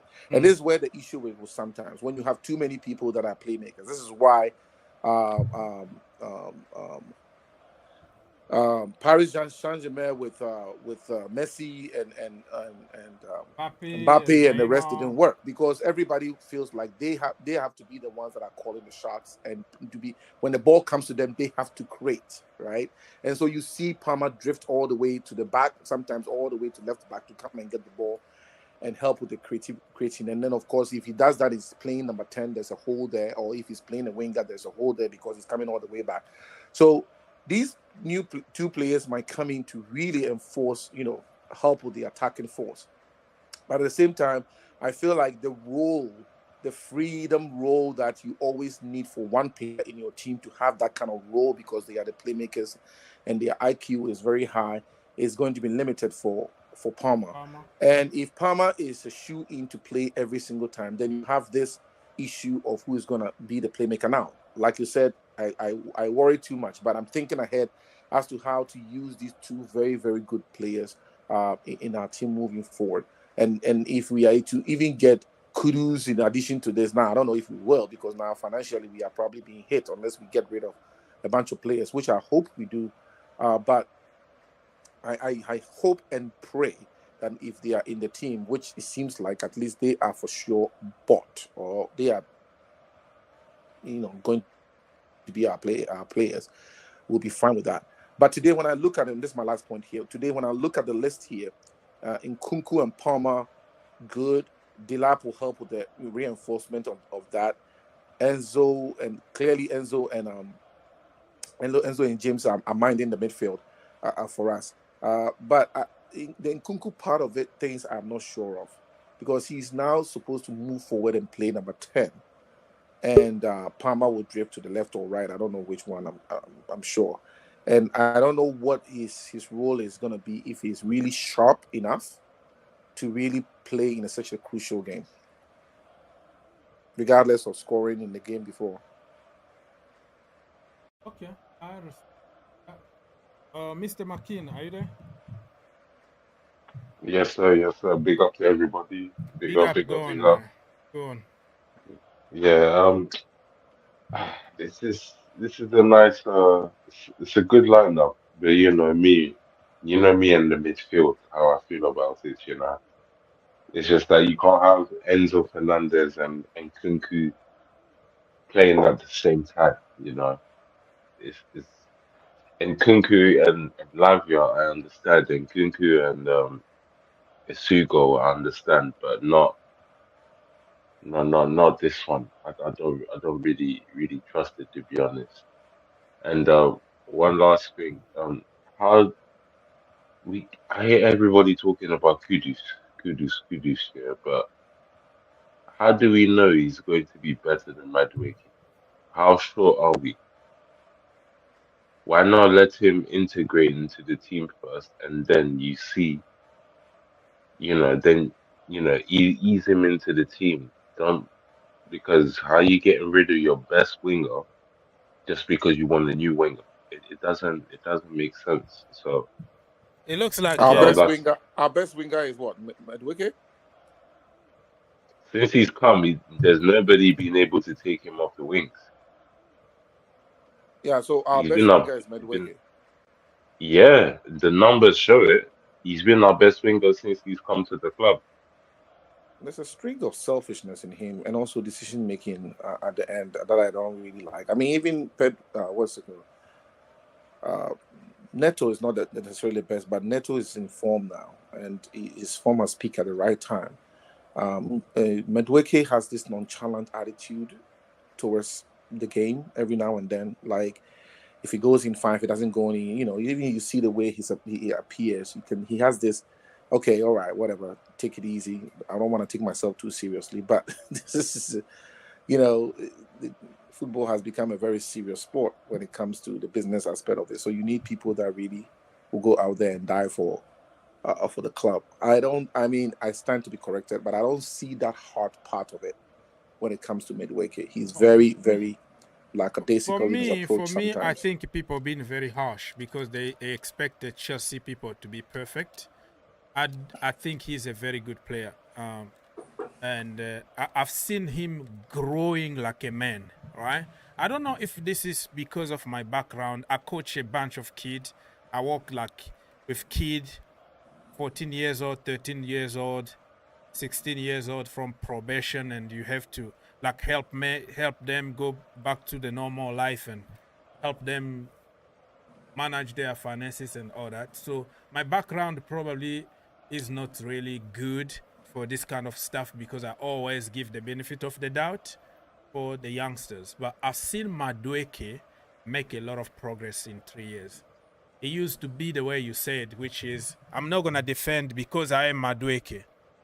Pulling his pant down and walking a certain way and fashion show on the pitch. And I've seen him growing to the point where the last minute, in the 95th minute, he's making a run to make a tackle. The last minute. Pochettino said it. Madueke himself said that Pochettino helped him a lot. Of course, when it comes to those kids, right, when they are growing, it's going to always be up, downs, up, and downs. It's not going to be linear.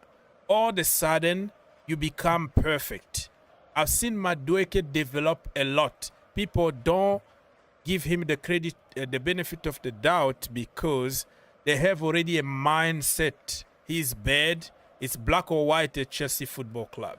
No, I think there is a reason why those things are done. The thing is that when you play for what is it called, Sutherland, right? You can afford to do those things. Once you get to be introduced with the tough, with the big boys, you have to show signs of that being a big boy rather quickly. It's some growth. My line of work also deals with people all the time, and you have to think about the psychological aspects, the growth that they exhibit, with time, and you have to consider that when they come in. You will not see Madueke in the light of Lampard, the serious players that know that they are going to be very instrumental with their time at the club because of that kind of attitude. When you have that kind of attitude, you are going in the strength of Rudiger. Right? He had that attitude towards him, but it's always positive. He has this tough attitude towards him. He has that nonchalant attitude towards him, but it's the way he attacks the game. But it's always positive, and you want players like that, where there's a fighting spirit about them. Madueke is you cannot place him in that sense. Now, in terms of football, nobody's taking a talent away from him. I think he's a great footballer, and if they are going to let him go, it's because he lacks some things that the manager is looking for that he doesn't provide. And not necessarily. This manager is not fair. I don't know. That is not. I don't know. Let me land right here. we will sit here and probably pontificate right here, but we know that it has to take a lot for the manager to give up a player like Palm, right? Because of what he offers. So when a player is allowed to go, there are some things they have let a lot of players go that I do not think should go. Football is Felix, not fair, my friend. There is a I lot know, of but that's also the injustice in reason football. why we're talking like that. Nobody expect perfection, but there are some players that if we hear that they are trying to give up, the fan base will be like, hell no. And I know for sure that within the management, they have folks that go out there and So source so what the so fan base is so thinking. Victor. Yeah. So Victor, your answer to the situation, yeah, the solution, yeah, is to get rid of your best winger because you don't like his profile. Oh no. I have watched. There are also some areas that even if he stays, he needs to work on big time. And I'm sure that all the players needs to work on. Heck, what is it called? Palmer needs to be uh, uh, uh, uh, instrumental. I mean, I can't believe that there's somebody plays number 10 and he's never there when there's a cross coming in. He removes himself from the pack when there's a cross coming in from the corner. It's really strange. This tall guy doesn't want to use his height at all. So somebody like even Palmer needs work. And I know that if you were a good coach, you see the missing links, the shortfalls, the weak points of every player, and you tell them these are the areas you need to improve. You want to be an all-rounded player or a great player all No, around. no, And I'm saying the I brought same up thing, Kudus. and I'm saying No, the same thing with I brought it up no. because you said I Kudus, I'm innit? saying the That's why I same said thing that. with Madueke. The same thing for us with Madueke. But Madueke's one may not do well for him because maybe there are some areas that for me, even for me seeing it from afar, when I see him play, he gets the ball, he pushes forward. I love the relationship he started developing with Palmer, where Palmer was passing to him and he was shooting, but he became a one-sided player in that sense. You didn't see much more from him at all. Like he didn't come But inside and you score. guys do realize that it's not Like we saw original for him. It's not even his original position. Yeah, Originally, yeah, but he's a Madueke is a winger. When forward. you're a winger, you should be able to play on the right or the left. But No, you saw he's the not. goal that He's actually naturally a forward. He's not a real winger. He's not naturally a winger. yeah, then we He's should see actually him a, in his natural he's position actually that a you prefer see. Where is he? he's Where is he actually a supposed to goal play? scorer. Where is He's he supposed to actually a play? goal scorer for PSV. His position has changed. He's not meant to be that wide into the play. So where is he supposed to play? 10, 8? No, he's mostly a lot of the time he's either left or right forward within the system of PSV. Yeah. So He's not. left or right forward is He's never been like the guy that's wide, like the way we're using him. He's not like an Esteval. He's not like a like a Mares. We're trying to yeah, use him like Mares. That's not yeah, the type. but But he but adapted if he though. yeah, I think Markin, if he's not like that, then he should really speak out and then try and play in his Yeah, but position. that time is gone, and he's adapted, and the numbers say it. And that's why we even brought in so many wingers, yeah, that still haven't gone past this player. So we haven't got the talent yet to humble that side of his game where he can see himself as a squad player to get better and come back Yeah. into the team as a starting option. Because Pedro And Neto and is not good enough. and for me, He if you needs are part of the he needs attacking more he needs more position. He doesn't have that much position. I mean a competition. Yes, but the thing is this: when you are one of the attacking three, okay, the attacking 4-3, and you drift into positions that you are naturally not even um, um, asked to play, like he's playing left or right as a winger, right? And you drift into the middle, you should really utilize the chances you get. The reason why Neto is slowly establishing himself as one of the wingers of the two is because when he drifts in the middle, he gets the ball. His thinking is sharper. He's not selfish, or even if he's selfish, it's for a good reason. He shoots. Look at the goal he scored against Fulham when we needed a goal. So when we needed a goal, when we were tired and he scored a winning goal. So those things establish you in the minds of the fan base and also the what is it called, the coach. So Well, because you there's so can't many say people that, that man. It's there are the so many numbers people. of games. The number of games shadow Madueke now. Madueke is not getting as much games. That's why Neto has been seen. And he's only scored 2 goals. And one of them, to be honest, yeah, he should be scoring a lot more because when he cuts in, he has a habit of hoofing the ball or kicking the ball outside of the area. That's even how it is squared in. So it's a thing where like Madueke actually has end product. It could be worked on. He could be play making more, but he's actually a killer. Pedro Neto is not that. He's just playing more games. Yeah, and then when you play more games and you do well, then of course, even if you play fewer games, the reason why I'm sure Nkunku is in is because he came. Probably one of the reasons why is because he came in the last game and he scored a goal. Basically the winning goal for us. And he has sort of earned the right to play again.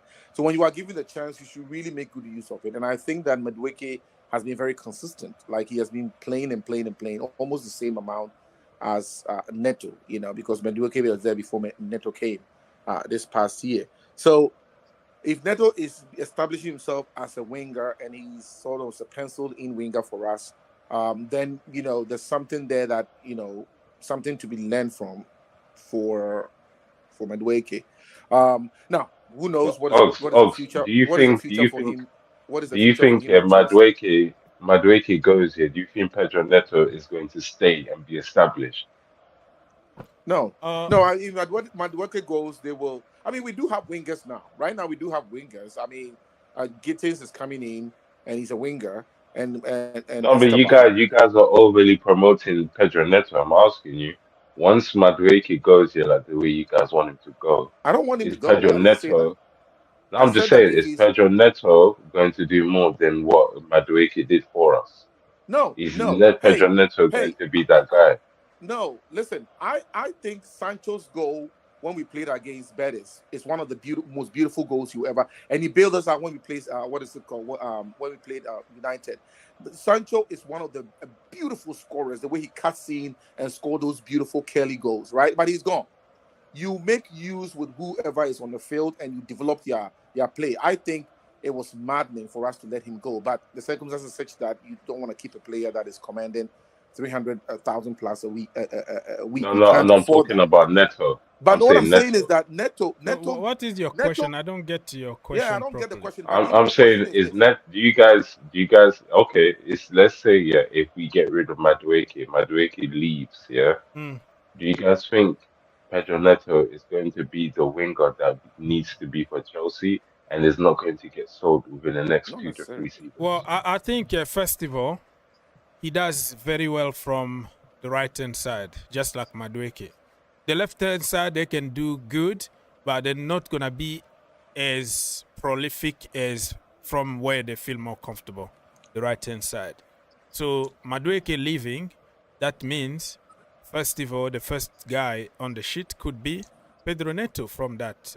But Maresca don't like that though because he's gonna switch you all the time because it's Maresca. He has to be his system and not the player.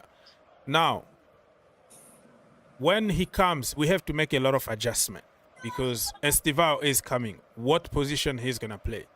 He's not gonna bench Cole Palmer, and you have somehow to accommodate Estivao also in the team.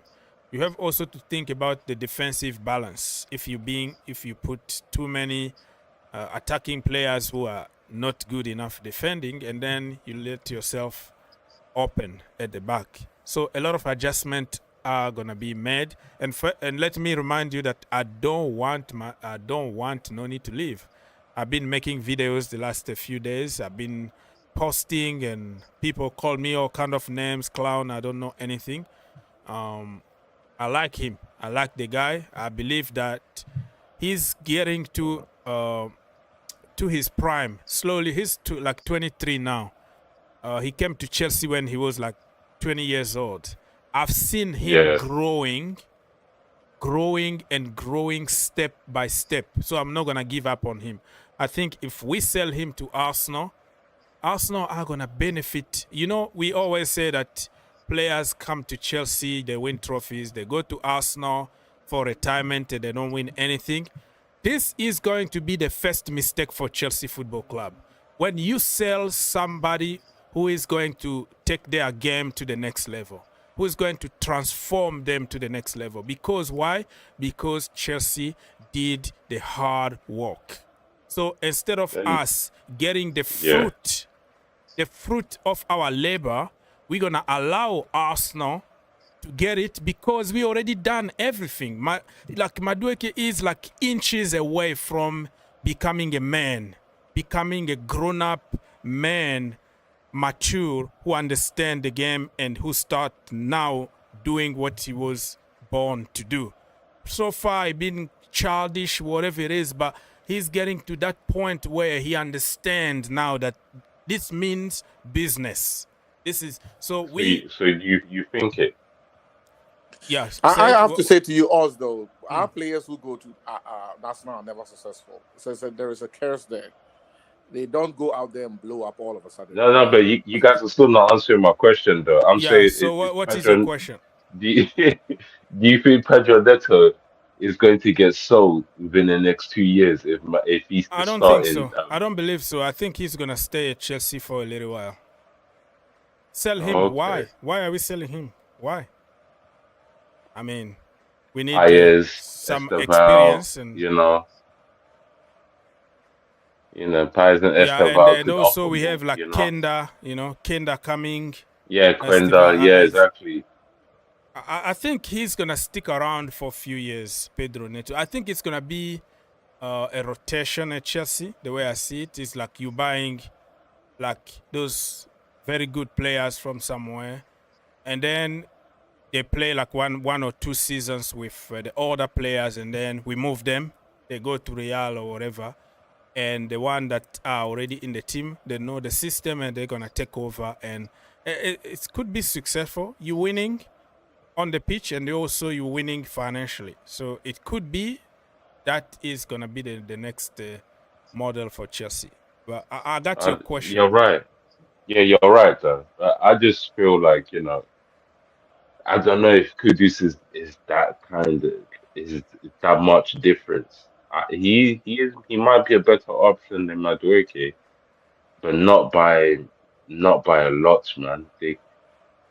Because if you used to put Madueke in, because remember Madueke was in Holland, in the same league that Kudus came from, but I got your point. But Kudus was at Ajax. Kudus was playing the Champions League. Oh, it's not fair. So was Madueke also was playing in Europe. Yeah, like Conference League. Yeah, he was also in Europe. And Madueke, he had the team on his back the way Kudus did as well. So what I don't understand here, like, you guys do realize is that Madueke, I'm not hating on Kudus or anything like that, but what do you think Madueke would have looked like here? Okay, so the way I see, let me West explain. Ham instead of Chelsea. Let me explain to you now what I think about Kudus. Kudus, I like the guy. I want him to sign for Chelsea Football Club, but not to sacrifice Noni. Because it's done. I don't make decisions at the end of the day. I support Noni, but I would also like to see Kudus if Noni moves on, because the manager don't trust him, and whatever it is, he's gone. So we need to bring somebody who is already made and not wait for another kid that might struggle. I think Kudus is more than just a football player. When this is business at the end of the day, right? If many African kids all over the world, but particularly in Africa, they support Chelsea today because we had people like Didier Drogba, okay? John Obi Mikel and whatever. So the business side of football also count. This is a business here. You buy somebody like Kudus in Ghana, in Africa, you have the next generation of Chelsea fans because of that guy. But not only in that. I don't want you to confuse that, because he's still a proper bowler. The first season, look how good he was. Last season, he wasn't that good. But who was good in that West Ham team? Nobody. They struggled under Lopetegui. They sacked him. They brought Porra. Porra absolutely crap. They were struggling for relegation. The entire team. Tell me one player that was good beside like the goalkeeper who saved them so many times, you know. So it's the entire team. Also Palmer, the first season, if you compare with the second season, he wasn't the way he was the first season. So there are the only reason why behind he's it. he's still in contention is because he's English. Palmer has not Yeah, been great this year. Madueke would have, by my logic, and Mm. the mastery that's gone in that Madueke is turning into, like he's going into master level when it comes to wing play. Like we're not realizing it, but on the coaching level, if you watch it, he's going to another level. That's what I just And said. I can see it, like, but many if people he, don't see it because it's social media. It's black or white. You are good or you are yeah, like bad. if he was to be at West Ham, yeah, he would have looked a lot much better than Kudus did. Yeah, because he will be the best amongst them. I mean, the thing is, Thank you. there are some teams where you realize that when you get there, you are the best amongst them. Look. I don't care what you say, but Palmer at City will still not be the Palmer that we know. At City, he was second, third, fourth tier, number 10, and you know he would play every now and then, but he wasn't rated at all by Pep. So, and even if he was there right now, first of all, if he was there would not be that revelation of him being a Palmer and now what a worldwide star with his goals, because he came to Chelsea and there was no playmaker at Chelsea. There was no playmaker at all. So he came in, and if he can dribble or score these decent goals, and he's English, so obviously the media can't get enough of him. He can't do anything wrong. I've watched so many games where he just walked through it, but the commentators will give him a benefit of the doubt because he will get one ball and give you a pass that you can miss, and then maybe it results into a goal, and then his name catapults back to the front of the newspapers. So, or the back of newspapers. So it is what it is. We know the policy behind the game. The game. It is, you know, you can't do without that. It has always to be factored in. The commentators are somewhat biased sometimes. The coaches sometimes see it in that sense too. Even the players have admitted to an extent that is what it is. But when it comes to Madueke, you know, I'm always an advocate for people that play with heart. They want to kill themselves for the team, and they do what it takes when you give them the opportunity. If you don't have that, and you couldn't do that to some players. You couldn't do that to Drogba because he had already, you know, cut his teeth. He's already done what he needed to do, and he's already an established player and a staple of the team. But when you are still hanging in there, and if you are part of a club that changes, was the coaches, like they change their own underwear, right? One changes his own underwear. You have to always be impressive because a new coach comes in and everybody goes back to slate one unless they are world class. So you have to continue to impress every single time you're on the stage, or you were given a chance. But if there's a part of you that feels like you are not in there, you know, it's neither here nor there, it will be your downfall, no matter how great a player you are. I.e. Hazard, great player, but everybody said he didn't take training seriously. He wanted to play football, but on his own terms, and it comes back to haunt you because you don't put in the work, the talent that somebody like Ronaldo had, but he had to put in the work. That is why he has longevity, more than 40 years, and he's still going to be playing. I really I agree with what you're saying, but like I said, my brother, we are living in another era, all right?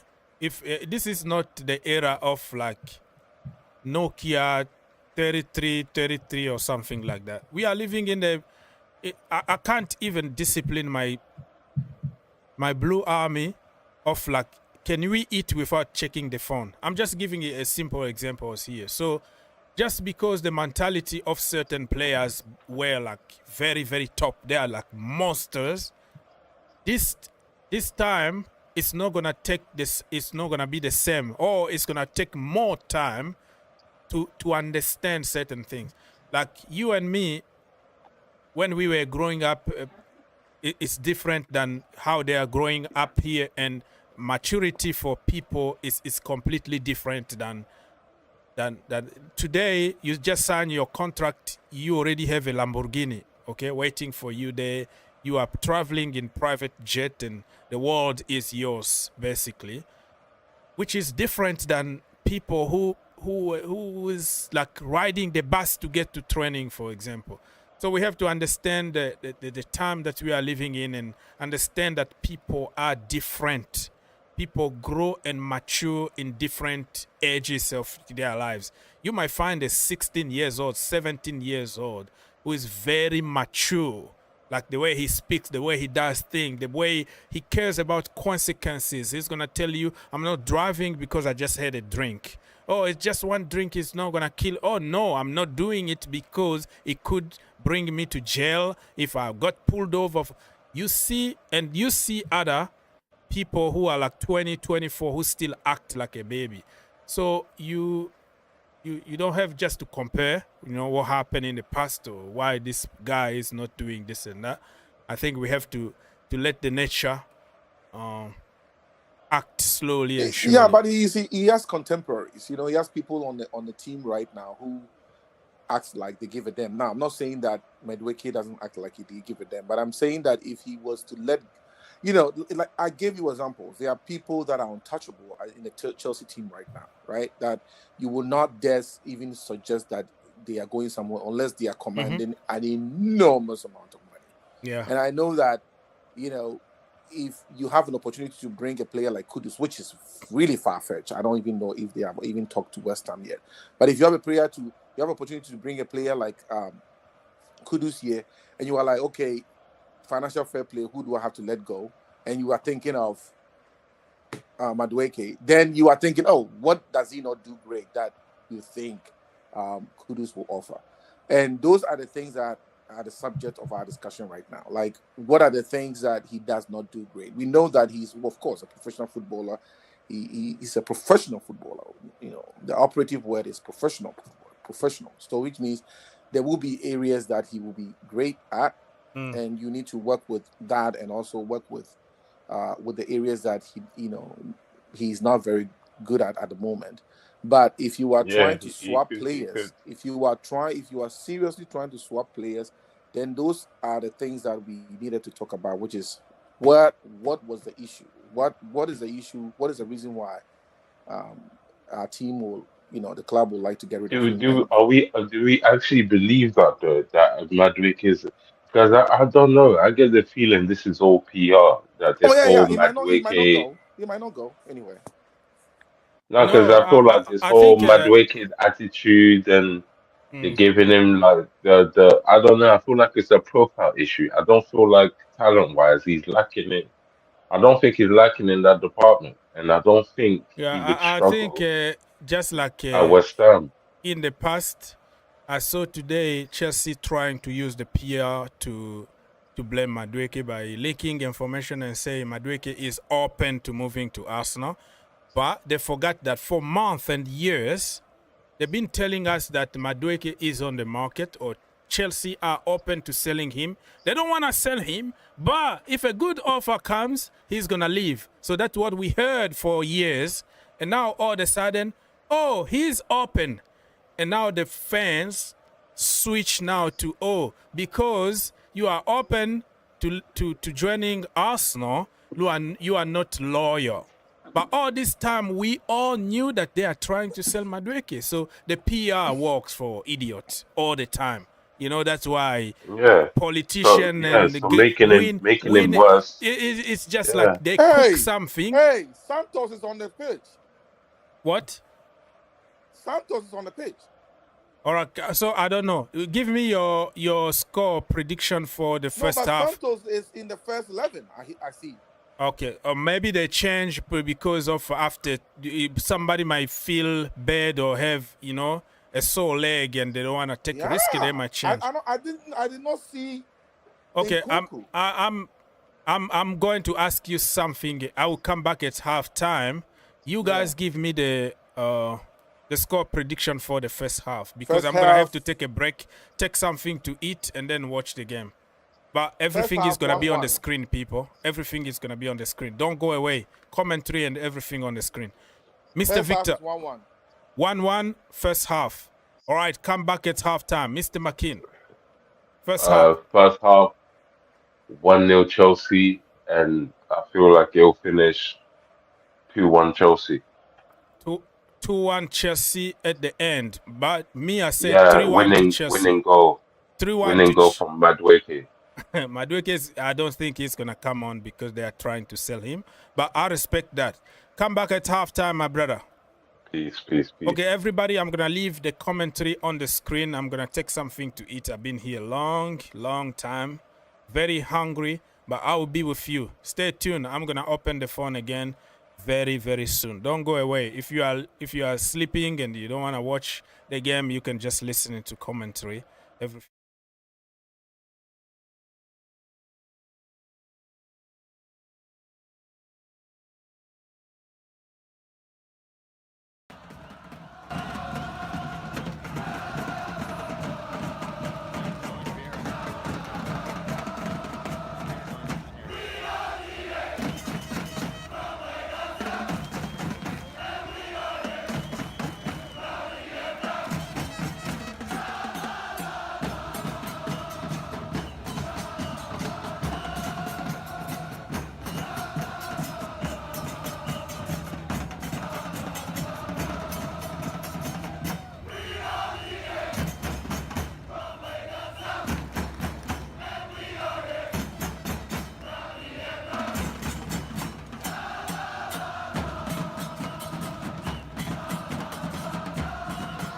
Next.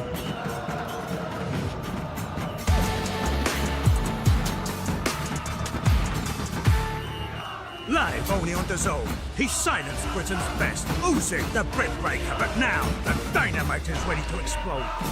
One night, one shot, and undisputed. Usyk versus Dubois 2, July 19th. Buy now at DAZN.com/boxing. Gentlemen, anything while you wait? Play for the Michelob Ultra?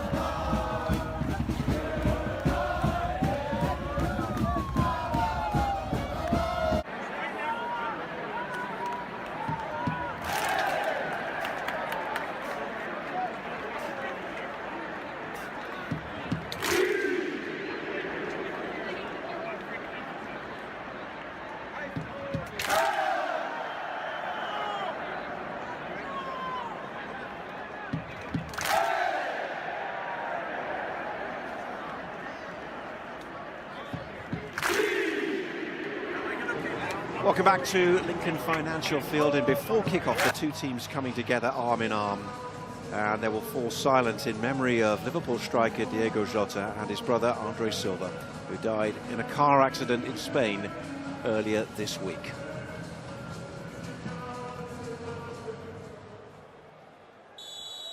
Lincoln Financial Field, the world of football is deeply saddened by the tragic passing of Portugal international Diogo Jota and his brother Andre Silva.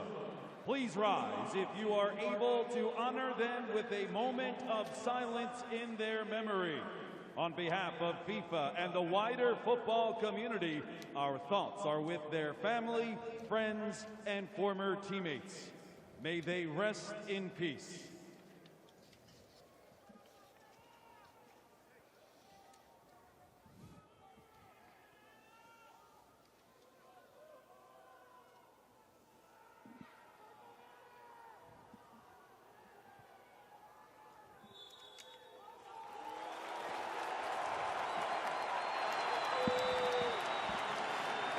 Well, the football world, a small world at times as well, coming together.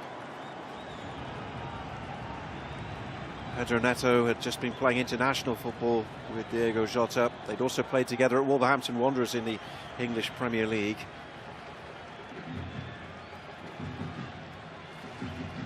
And everyone sending their best wishes and condolences to Jota's family.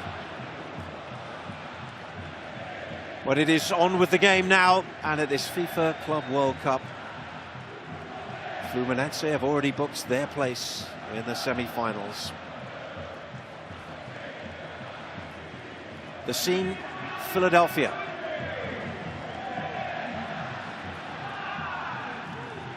The fireworks normally start around now on the 4th of July, but one of these teams is about to make a declaration on the pitch in Philadelphia. One is just a win away from the semi-finals of the FIFA Club World Cup. And we are underway with Chelsea wearing a change strip tonight of the white shirts and Palmeiras in their favoured green and white. And immediately an early touch for Estevao to play it forward to Jorge. And there's a tussle going on involving Gusto down that line.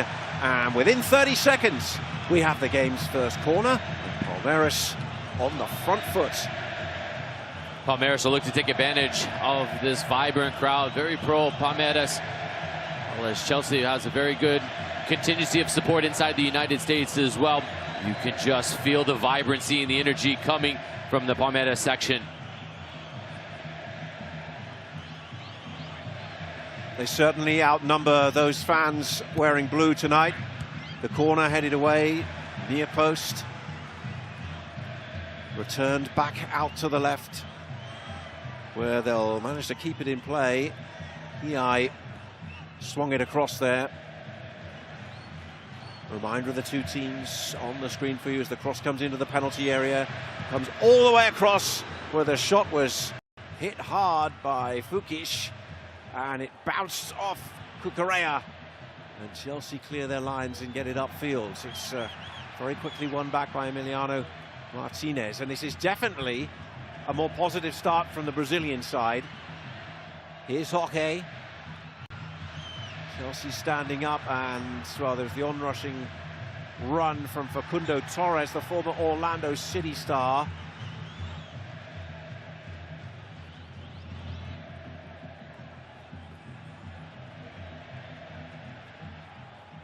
A bright start to this quarter-final. There's Neto. Works his way into the penalty area, and still going Neto before it is swept away by Mikael. The start tonight for Enzo Maresco's side. Remember, hit by the withdrawal of Reece James in the moments before kickoff. Injured in the warm-up. James was injured when these sides met in the 2021 Club World Cup. There's Enzo Maresca. Just past the first anniversary of his arrival at Chelsea. Won his first ever trophy as a head coach at elite level when winning the UEFA Conference League this year with Chelsea. That followed success with Leicester City in England's second tier.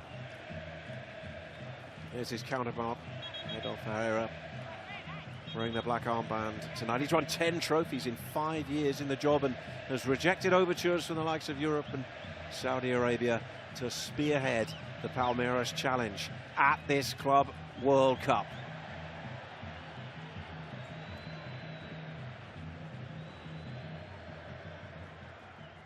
Remember, 3 years ago they met in the final. It was the 2021 edition technically, but not actually played until February of 2022 as the fallout from the global COVID pandemic continued. Tonight it's the final four they're aiming for. Only 8 survivors across both squads from the teams back then, and 2 of those indeed tonight, of course, can't play because Palmeiras without a couple of players through suspension. Here is Chelsea with an early chance to shoot through Cole Palmer. Cleared away. Weverton making his first save.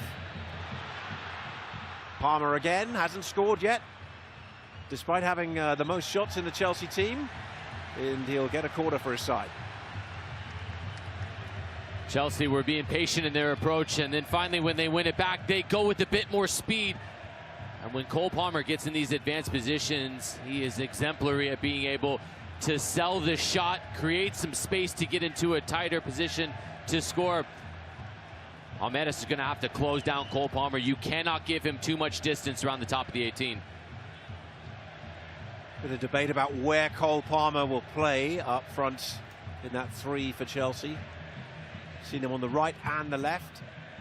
This is him on the right at the moment. Cucurella now with Nkunku outside him. Good response from Chelsea after a bright start from Palmeiras.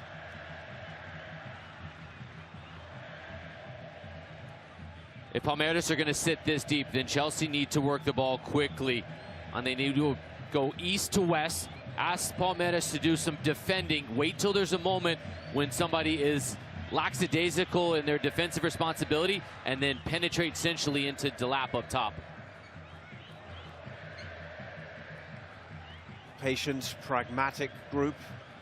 Palmeiras under a manager, Abel Ferreira, who early in his career was compared with his fellow countryman Jose Mourinho for his tactics, his style, even his antics on the sideline.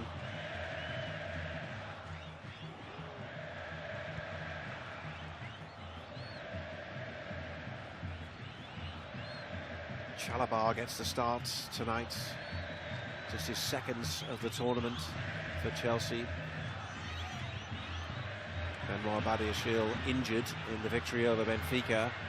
And Nkunku to the edge of the penalty area. Enzo Fernandez beaten out. And Alan will try and get off on a run, but he's tracked back by Andre Santos. First start for him tonight. A player who a lot of Chelsea fans, I think, will feel, well, it's about time we saw what he can do. Well, he got the call, the 21-year-old Brazilian midfielder, just minutes before kickoff, and this is his first start, having made a brief substitute appearance for Chelsea in this tournament. In this stadium, in fact, against Esperance at a group game. Hockey now, off and running against Chalobah. Goes outside.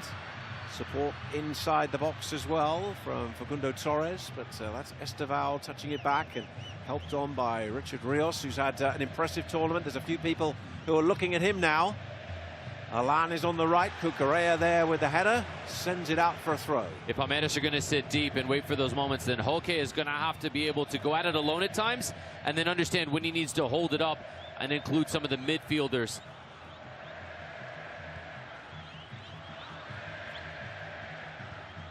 Three of their preferred back four not available tonight, if you count injury and suspension for Palmeiras. So they've had to shuffle things around a bit. That is the challenge that they face. Moises Caicedo is out for Chelsea, of course. And there were 4 players across the squad tonight on a yellow for them as Alan is down. 7 for Palmeiras, also walking the tightrope of yellow card accumulation across their squad tonight, not necessarily all starting the game. Cucurella just goes in harder here. From that position, Alan, side on, when you reach your leg out like that, you don't lock your ankle, your knee is susceptible to being able to take the vibration of the tackle. That's why you're always taught at a young age, don't be the one that goes in second hardest to a challenge.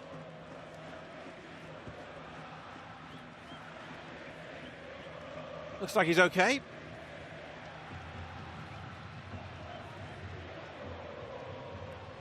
Look at the fans behind the goal for Palmeiras. It's a daunting task when you're Chelsea. You're looking at Weberton, but just behind in the periphery of the vision of the goalkeeper, getting the ball back under play. You're seeing that green wave behind the goal. Chelsea are going to have to manage the emotions in this moment as they get into the attacking third.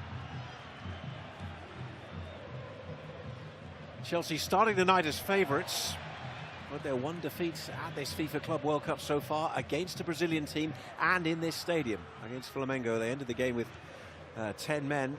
Nicholas Jackson was sent off. He's back from suspension and among the Chelsea substitutes tonight. Chelsea started out with 4 defenders listed, but you can see clearly there's 3 defenders. Malo Gusto's right back all the way at the top of your screen, at the very top left corner. That's the right back wanting to get advanced. And then there's help to try to get this moment to get that overload. Lifted towards the back post, Enzo Fernandez is there. And the header comfortable for Weberton. And now they'll try and bring it away. Richard Rios finds Estevao against the team he's about to join.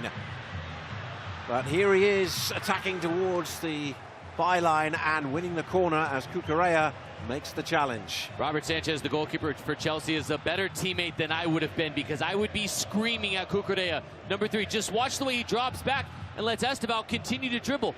Now you're inside nearly your own 6-yard box from the touchline. That's too much space. That's too much respect for the 18-year-old. Get in, tackle him early, and make him think about how difficult it's going to be going against you tonight.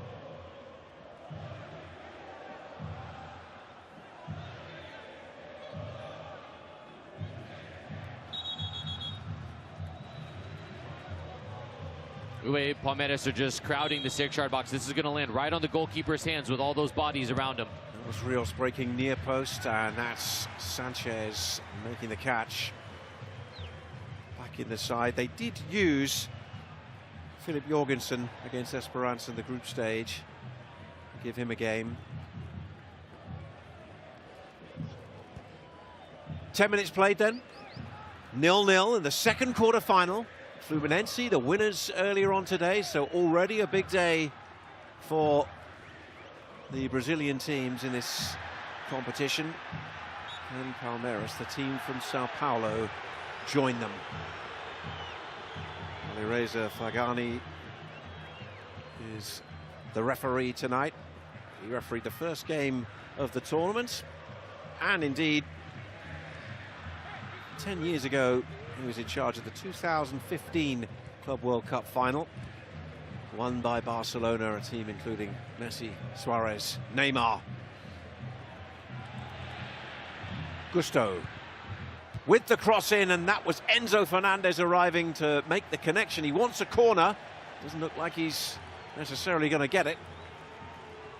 This is an addition to Enzo Fernandez's game now, as he's starting to get more advanced and he's getting forward.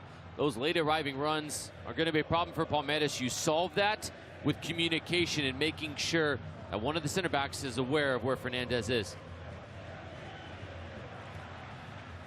Gianni Infantino, he was down in Hard Rock earlier. Pierluigi Glina in front of him, one of the famous referees. Arsene Wenger there, just to his right, former Arsenal manager. It's a good lineup of the great and the good of world football. Got Rivaldo in there as well too, one of the best Brazilian left footers this game's ever seen. Scored in the World Cup final against Germany. Watching one of the next generation of good Brazilian left footers, you would suspect, tonight.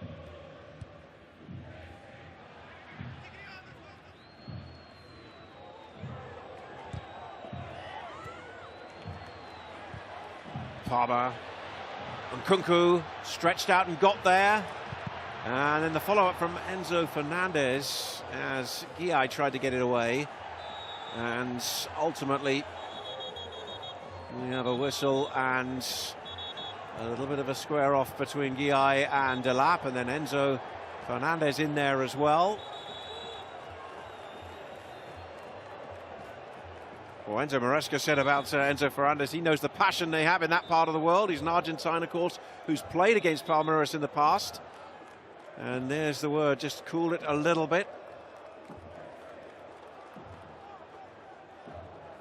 Liam Delap, who bills himself as the old-fashioned style of English centre-forward. Well, he gave a little shove off the ball. Reminiscent of what you see old school before the introduction of video review, and well, there's a little bit of exception taken to it. Just that little shove on Guiai just off the ball. It'll go back and forth all evening long. I'd like to see the referee just have a talk to the players, nothing more than that. Tell players just keep their emotions in check. Delap has appeared in every game and started the last 3 coming into tonight for Chelsea. And indeed, in this stadium, he scored his first goal for the club since his arrival from Ipswich Town. 4 hours, 38 minutes it took for Chelsea to get through the previous rounds against Benfica, a game affected by the weather in Charlotte. Ultimately, they had to go through extra time, where they would run out quite comfortable winners against 10 men in the end. When the stoppage happened with just a few minutes to go, they looked like they were on course for a pretty straightforward kind of 1-0 win to see them through. as Enzo Maresca said just yesterday at his press conference, football is full of surprises.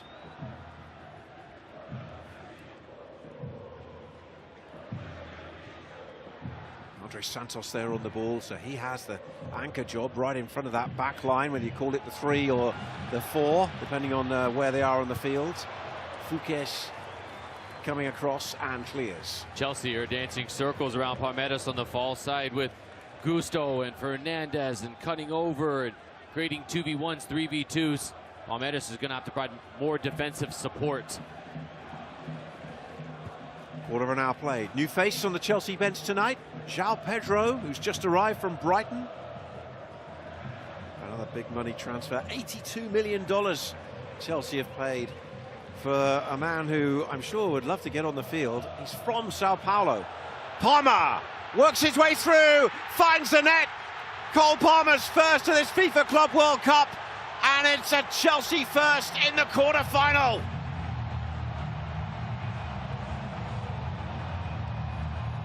This is Cole Palmer at his best. When this man is confident and he's playing more advanced, he is so dangerous. There's the patented celebration on Chelsea through the far side, where they've been finding success, do a brilliant job of quickly transitioning when they win the ball. This goal all comes about the positioning and the well-worked way in which Chelsea quickly make their way. Now watch the way Palmer, number 10, he's right there, he's gonna turn, and when he takes the turn, he opens his hips. Now there's an overcommitment from the defender, so this is actually a heavy touch, but the run from Delap takes Fouquet away. Cole Palmer now is just waiting for the moment to get all the defenders to overcommit. They're at his mercy. That little half stutter, that quality finish, rolls it in as if he's playing FC 25 at home. And there's the celebration to go with it. Dream start for Palmer and Chelsea. Well, you've got to remember that this Palmeiras back 4 is playing in this formation and with this group of players, at least, for the first time. Personnel-wise, all changed for them. I haven't mentioned Van der Laan, who's come into play at left back tonight. We thought he was going to be on the right, he's on the left. They got Mikael and Fouquet. Neither of that pair started this tournament as a first-choice central defensive pair. But needs must for them with suspensions and injuries. And Palmer just danced through them there to give Chelsea the lead. Now Tuesday afternoon, live from New York, semi-final time. It's Fluminense taking on the winners of this game for a place in the final. As here comes Palmer again for a Chelsea side intent on being in one of those semi-finals. And the cross in turned away by Mikael at the near post. It's another Chelsea corner. That goal will give Palmer all the confidence in the world to try the tricks and all the things in the final third that make him such a dynamic player. We talked about how explosive he could be as a part of the trio of the front 3, and Chelsea with that goal now asking Palmeiras to step higher from their deep line defensively.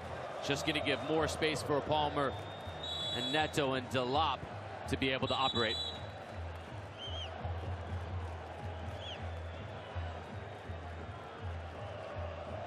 Chalabar up there as well. There's a great view of Liam Delap lurking close to Weverton. Colwell goes near post. This is lifted in and headed away by Mikael, and then volleyed back by Cucurella. Straight out Weverton. They go fast, but end up giving it straight back. The one thing Weverton, the goalkeeper in that moment, cannot do is leave that transitional ball short. If you're going to go quick and try to catch Chelsea out, you got to overhit it. There was a foot race that was there to be won from the Palmeiras attacking player, but the goalkeeper doesn't give him a chance by leaving that short. We mentioned Tuesday's semi-final. Of course, we'll be back then on Wednesday with a second semi-final. Outcome of that will be decided tomorrow about who will be in it, as this is a shot from distance from the arriving Enzo Fernandez. Didn't really get hold of it, and his expression afterwards shows that he felt he perhaps could have done a bit better. So he's gone with the outside of his right, and if you're going to do that, you sacrifice some of the power for more of the placement. He hits it straight on, does Fernandez. There's the late arriving midfield run. Just keep an eye on that. It's been a constant theme inside the first 20 minutes, and it's having good effect for Chelsea. Another constant theme in this tournament has been that Chelsea have scored first in all 5 of their games. But for Cole Palmer, a boost, because it's his first goal from open play since January 14th against Bournemouth in the Premier League in a 2-2 draw. Need more movement up top from Palmeiras. Rios. Here's Alan. Look at the difference, Cucurella closing down. That's better.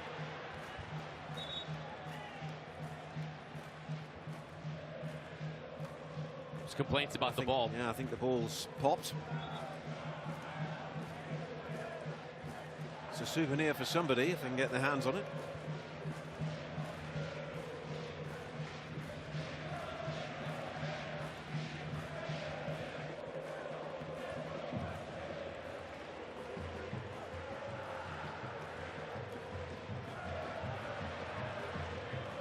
Palmeiras behind and knowing it's going to take at least 2 to win it now, which is a tall order, remember, for the lowest scoring quarter-finalist.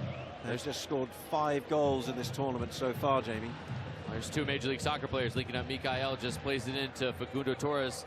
Mikael with the Dynamo from 22 to 24. Torres with Orlando City. That continuity should help, but Torres needs to be higher up the field. Here's Esteval. And Colwill was the player doing the tracking back, and Esteval leaves something in there, and a word from Cucurella to his soon-to-be teammate.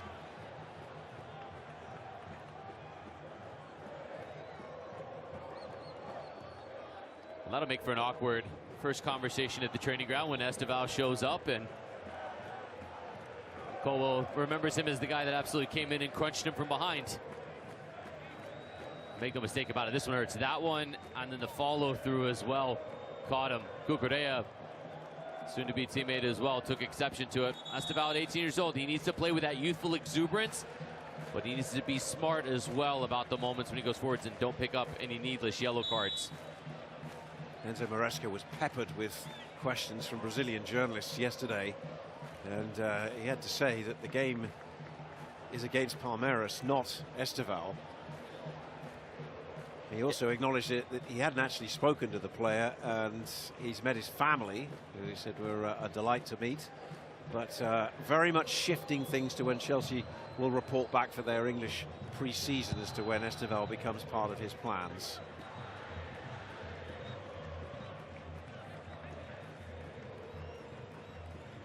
Here's his current boss, though, the 46-year-old. One thing they always say about Abel Ferreira, he always has a plan. The plan for Palmeiras needs to get more numbers forward. They're sitting so deep when they break out. Now you've got to get a commitment to try to actually have some sustained attack in the final third against Chelsea. Van der Laan read that pass and kind of gingerly brought it forward, and now he's the player tracking back because Chelsea are pushing on with Neto. And he's ghosted straight past him. Good ball into the 6-yard box. No white shirt on the end of it. Picked up by Gusto and fouled by Esteval. It'll be a free kick to the Londoners. Gusto just baits Esteval into making this foul. Gusto was going to the corner, away from goal with 2 defenders on him. And to watch the way he just slows down that little peak. Now he knows the second he feels contact, he falls over and wins the free kick. There's a look at Neto.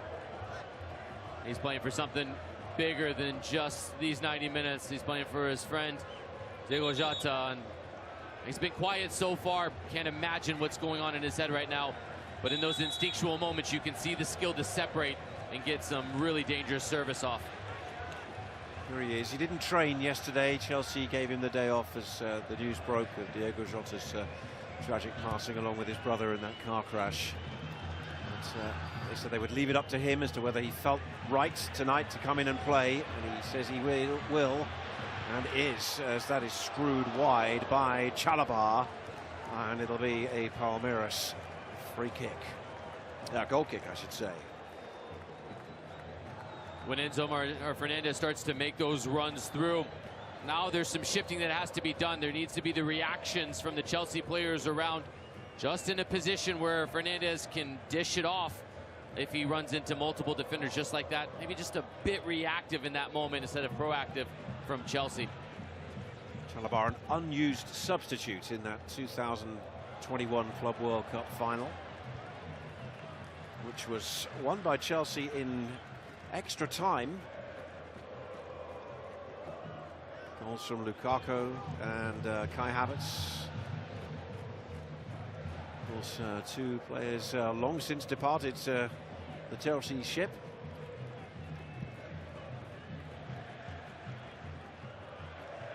The Palmeiras goal scorer that night is on the bench tonight, Rafael Veiga, who scored from the penalty spot.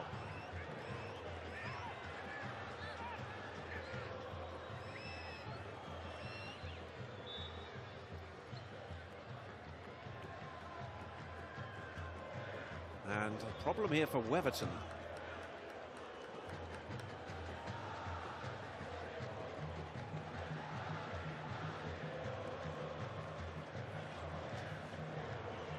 They do have two goalkeepers on the bench. Lomba, the 38-year-old.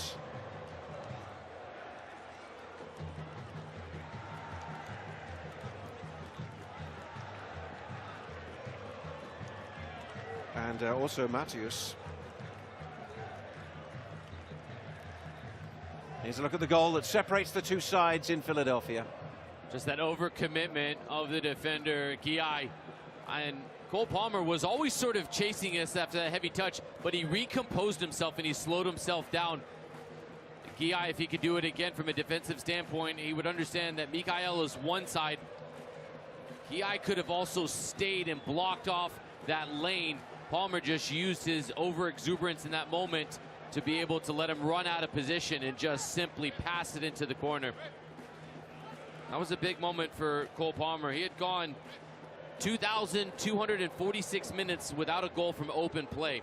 That was the first one since January 14th. Thanks for letting me borrow your fingers and toes, Tony, to be able to count all those minutes up. It had been a while. The goal scorers, when they hit the back of the net, those long spells seem to go out the window, and that confidence starts to fill back up again.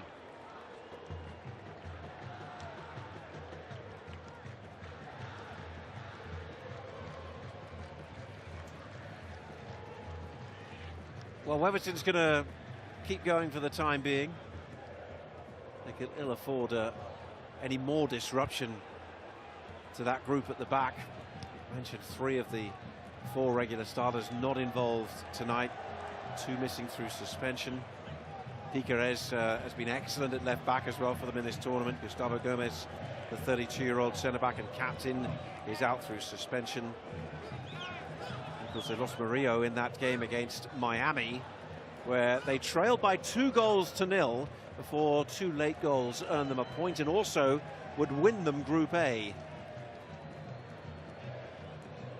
It changed the entire fortunes of the knockout play for Palmeiras. If they would have gone through second, they would have been like into Miami facing against PSG and being on that side of the bracket, which that is a daunting task. PSG, Bayern, Real Madrid, Dortmund, those are the final 4 on this side, whereas the final 4 on the side of the bracket that Palmeiras ended on because they won now consisted of Al-Hilal and the match earlier with Fluminense, where Fluminense won, and Chelsea, Palmeiras. Wildly different road to the final.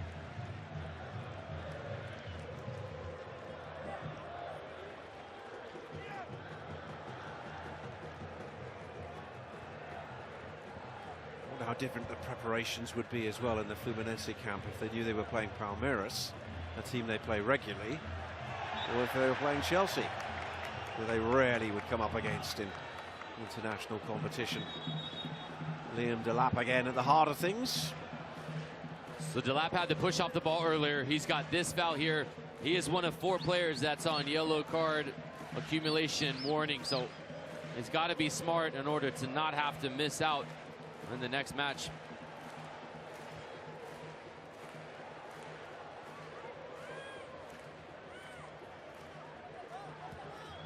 Torres. Van der Laan, now did that go out? It did. It'll be a throw into Chelsea. And we hit 30 minutes on the clock. And Cole Palmer's goal is the difference in this, the second quarter final from here in Philadelphia tonight. Half hour in with Chelsea having this lead. Look how deeper the line is dropping for Chelsea when they keep possession. They have their goal, they have their reward. They're asking Palmeiras to come out and defend higher. That leaves more space for Chelsea to attack. Palmeiras have got to take a few more risks to get numbers forward, but they need to tighten the line so there's not big gaps in between the three lines. Milan penalised. Of course, the goals have often come from super subs for Palmeiras. Particularly Paulinho, who has come off the bench and scored a couple. Doing so in consecutive games, but he is just not fit enough to play more than 30 minutes. And indeed, he's going to have surgery on an injury that he's already had surgery on last year. He's going to have more treatment on that and go under the knife again after this Club World Cup. Make a great point about the substitutes. 4 out of the 5 goals that Palmeiras have scored in this FIFA Club World Cup have been from substitutes. Well, Palmeiras, they cannot put themselves in any worse situation than 1 goal down. They've got to be way more effective going forward. They cannot continue to weather these storms from Chelsea and hope that Chelsea doesn't turn this 1-goal lead into 2.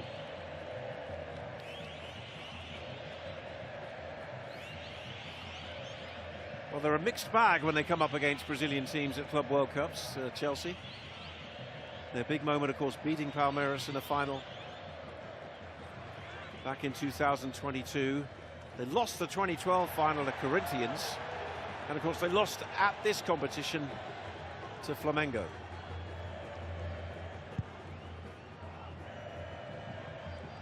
But they'll be relatively satisfied at how things are going at the moment. 2:30 in the morning back in London.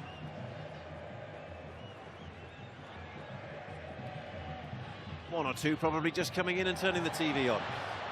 Here's Palmer's cross towards the 6-yard box, and Fukis is there to turn it behind for a corner.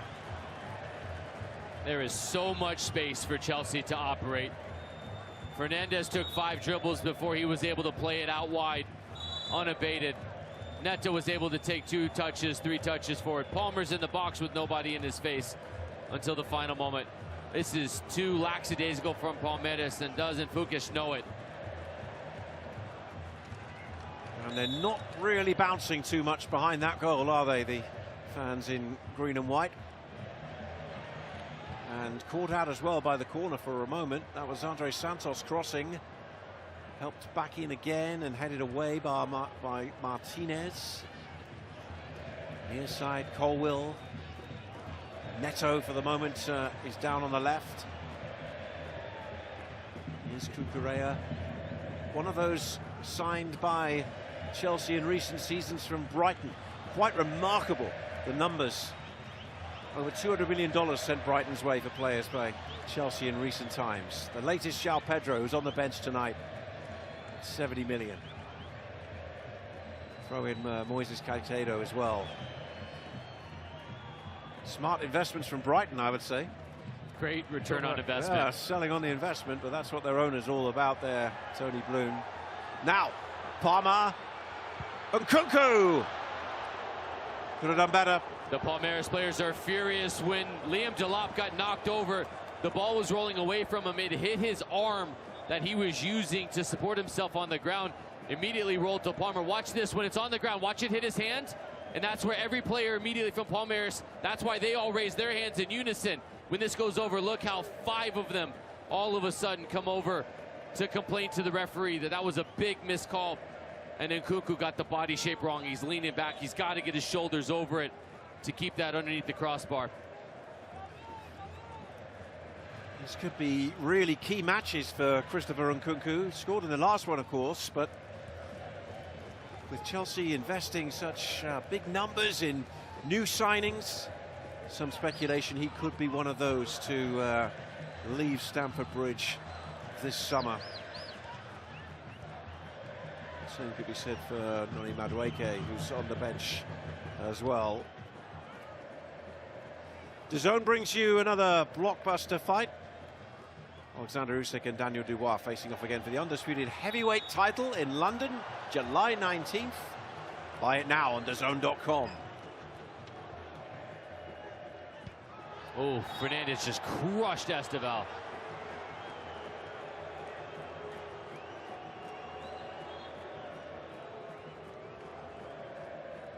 Watch the way Fernandez just comes through and smashes his soon-to-be teammate. That's a captain that remembers the late tackle that happened on Colwell about 10 minutes ago, and he waited till the moment to be able to get the youngster back. Retribution for a teammate. I referenced earlier how Enzo Maresca had, of course, knows all about the club experience that Enzo Fernandez has coming up against Palmeiras in competitions like Copa Libertadores. That was an errant touch from Andre Santos, but there's an offside flag up on the near side against Facundo Torres.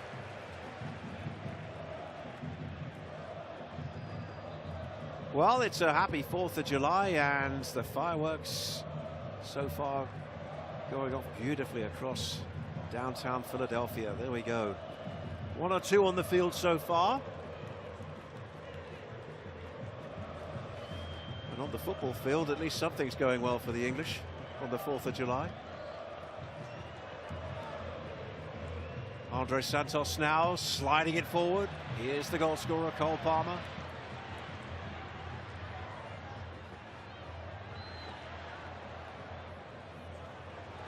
Alan.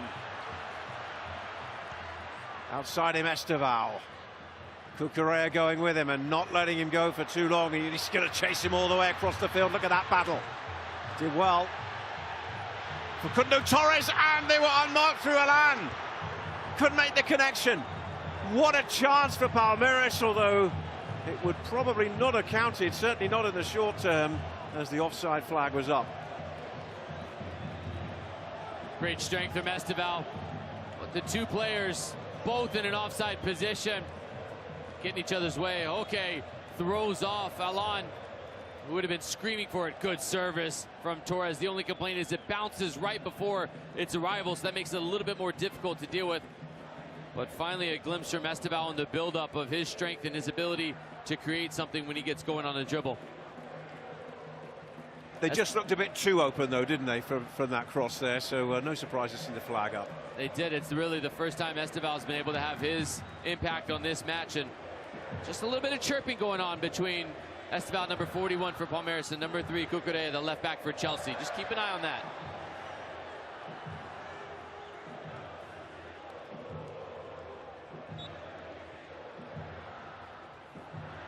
If you're just turning on and you're seeing that number 17 in the Chelsea shirt, Andre Santos, former Vasco da Gama player, called in at the last moment of the starting 11. Reece James injured in the warm-up. No foul there. And even if it was an offside opportunity, it wouldn't have counted. It's just given Palmeiras a little bit of a lift.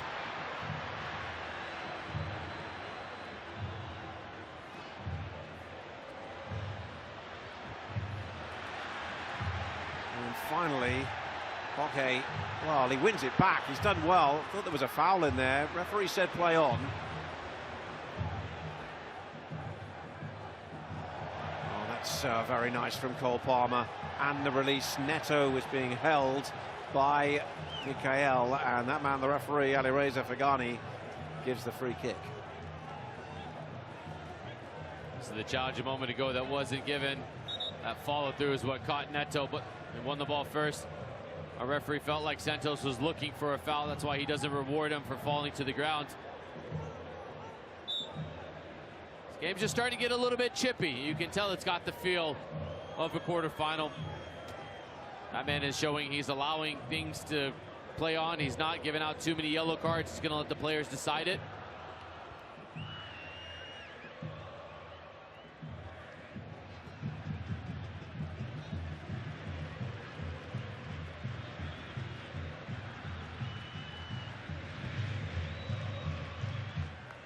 Here's Cucurella. A little bit of space up in front of him.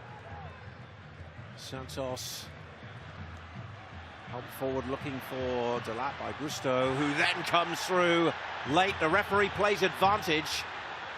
Mikael, I think, was the man who went down. Then on halfway, the card comes out as the second free kick is given, but I think the foul will be, the card will be for the first one for Malo Gusto.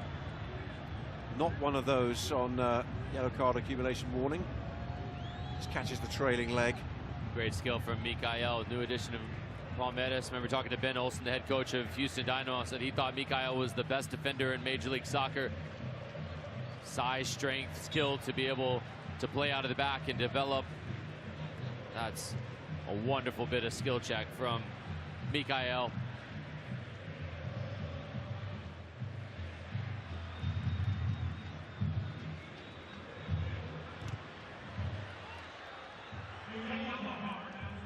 Inside the last 5 minutes of the first half.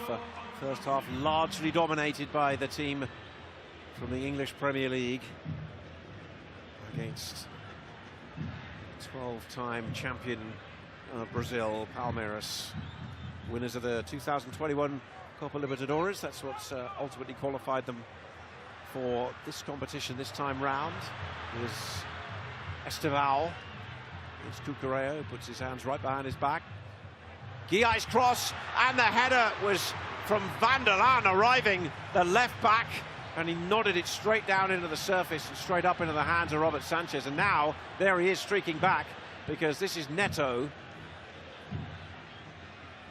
Good chance for Palmeiras from a player for whom a lot was expected, but he's failed to really deliver so far in the green and white. So again, he has the chance tonight to prove a few doubters wrong.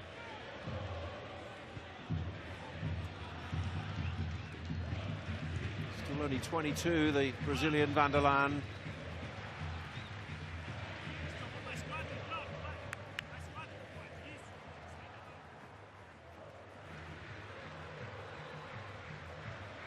Warning shot across the bow of Chelsea as we move towards half-time.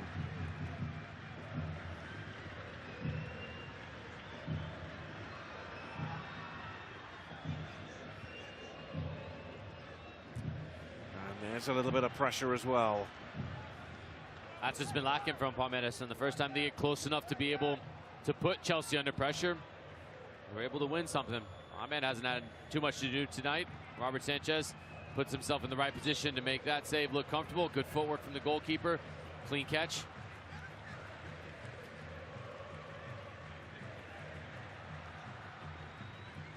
You can see Van der Laan's intentions. He's heading it low and down, but there was a lot of goal to aim at there. That was a good opportunity. A moment of concern for the Chelsea boss, who was full of the plaudits for his counterpart. Indeed, both head coaches were lauding each other really in the build-up to this game. Enzo Maresca praising Abel Ferreira, talking about the identity that Palmeiras play with and what's been instilled on them, the way they're clearly so well coached.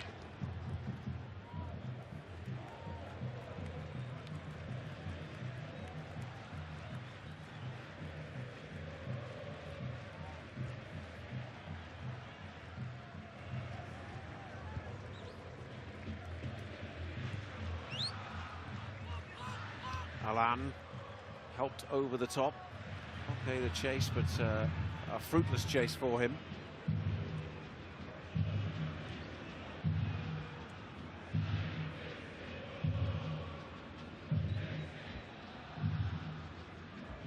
We had the momentary delay for the treatment to Weberton, didn't we? And of course the goal, but wouldn't have thought we're going to see too much added time at the end of this first half. There's been lulls in the first half, and Chelsea are fine with that. They've got their goal. They're okay. They can have this be uneventful and unexciting and be all right. Palmeiras have to do more to be able to cause problems like this when they finally commit to the press.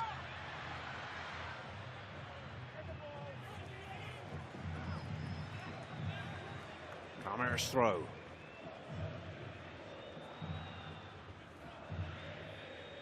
See plenty of Chelsea blue in this stadium tonight, but they're being roundly outsung at the moment. Oh, and there, Guiai and Cucurella. Guiai's on yellow card accumulation warning here. And never should have been a thought from a referee about a yellow, but he's got to make sure to just not get into those situations with Cucurella, but also Cucurella, don't do that. It's too good of a player to be falling down like that, trying to bait a referee into giving a yellow for something silly.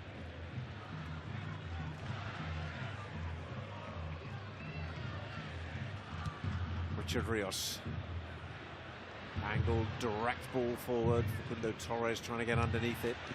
Touch takes it out from Colwill. Right in front of the substitutes. Here's the throw. Some would say that first touch looks like you playing soccer sometimes. Some would say it. I was going to say you've not been watching, obviously. Your men's league team will take exception to that. You've been the star signing, I've heard. When fit, which is not often. Final 60 seconds of this first half, and it's not quite look away now moments for Palmeiras, but there haven't been too many moments to grab their attention in this first half, although this man chasing the ball down the field, Van der Laan, has had probably the best opportunity that would have counted at least. This won't get the job done in the second half from Palmeiras. Sitting back too deep. They've let their fans down with their effort in the final third. Hasn't been enough commitment to get forward. The fans haven't wavered in their effort, but the players, there are going to be some questions about the players' effort going forward.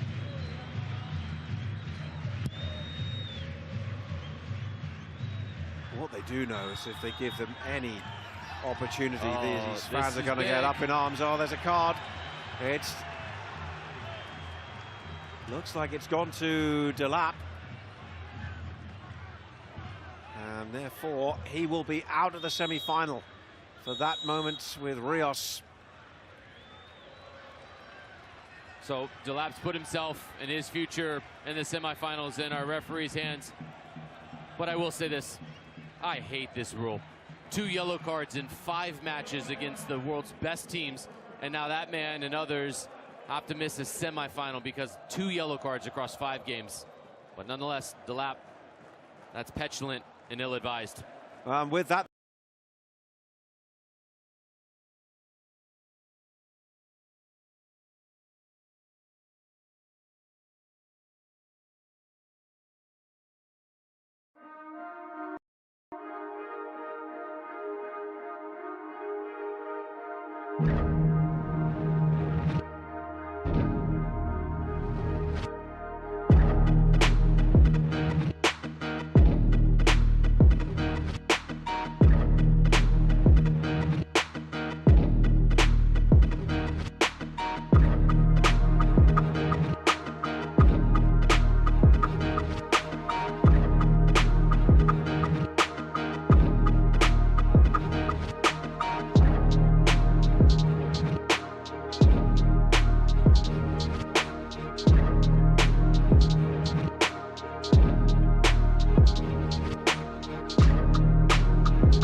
too deep.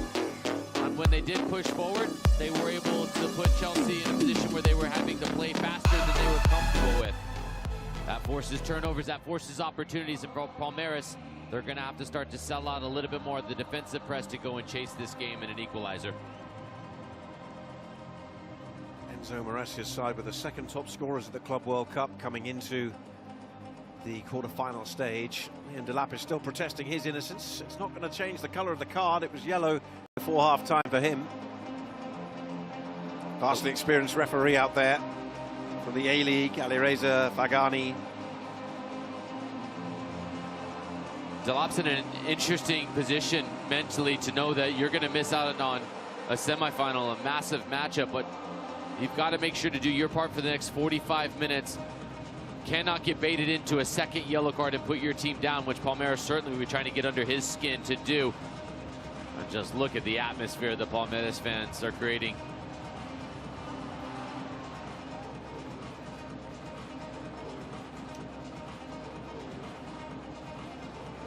Technically a 16th goal of the season for Cole Palmer, running from the European season into this Club World Cup campaign. Right now it has Chelsea in the semi-finals of the FIFA Club World Cup, but there's a big 45 minutes to go.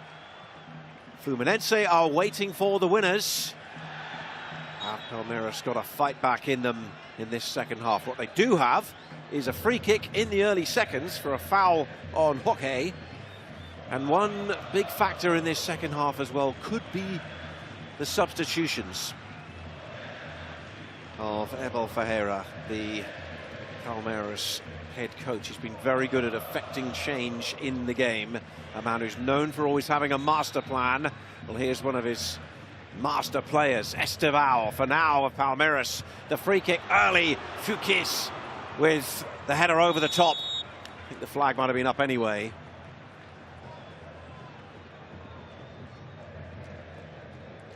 Fukis did get a jump. It's as though he was just in front. That's a good line from our assistant referee to be all over that right call. Delap gets a push in the back by the same player, Bruno Fukis. The 26-year-old who, for the moment, is the experienced member and senior member of the back line for Palmeiras on a night where they're without three of their regular starting back line. First half numbers again for you. Chelsea's possession 67%, 9 shots to 2. 4 of them were on target. 1 of them, of course, went in. And that's the goal that's the difference between these two sides. A reminder of the two starting lineups. And Palmeiras will defend as a 5. Attack as a 3. Much hope, of course, at the feet of the teenager Estevao, who will join Chelsea at the end of this tournament. Here's Neto on an emotional night for the Portuguese player. Mikael with the header away. Van der Laan in there as well. It's not convincing from Palmeiras. And now Torres releases Hockey. And across comes Chalobah. The Chelsea side dealt a blow in the moments before kickoff tonight, with Reece James going down injured in the warm-up. Enzo Fernandez named as captain in his absence. James, who didn't play in the 2021 final due to injury. Indeed, only Trevor Chalobah, the Chelsea squad that took on and beat Palmeiras in that final, involved here tonight in a white shirt of Chelsea. Free kick here. To start the second half off, Palmeiras have thrown an extra player into the middle to go and try to press, and they forced Chelsea to turn the ball over a couple times, then the quick throw in, and now all of a sudden Palmeiras have gotten 2 free kicks in advanced positions. They look to be the team that's in the ascendancy right now. They need good service on number 3. Fukis has been a player that has gotten on the end of these a couple of times now. He's one of the main targets. Each of Palmeiras' last 9 goals have come after half-time. I think you'd have to call them a second-half team on that basis, wouldn't you? So what have they got in the early stages? of this second half.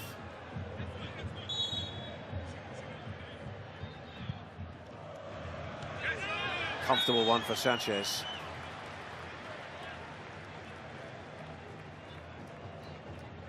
Good goalkeeping. Sanchez comes out, commands the box. Good timing. Just it's a little bit of a late bump from Martinez, but Sanchez is going to be called upon in the second half at times to make the saves and come out and time his interventions with those services from wide areas. It's going to be a big second 45 minutes for the Chelsea goalkeeper to see if he can help his team preserve this 0 that they have. Well, the big plus point for Palmeiras after that first half is that they are still hanging around there in this game, aren't they? There's just one goal in it, and anything can happen. He's a man who can make things happen. Rios, down the line he goes. Van der Laan in the side tonight. Much heralded player for Palmeiras when he came to the club, and haven't seen the best of him quite yet. Rios almost overstepping. Fukic will keep it in on the far side. He lets it run all the way to the touchline, and then Cucurella has gone through the back of Alan. It's going to be a free kick.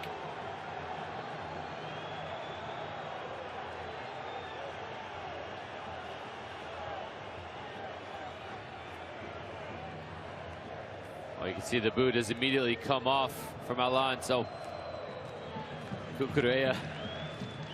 It's going to be hard to argue that one, that I didn't step on him when the shoe's left 5-7 yards behind where the player is.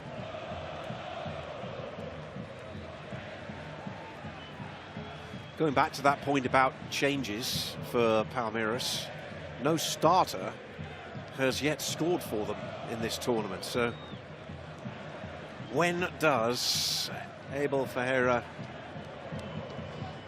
make his change? And what will it be?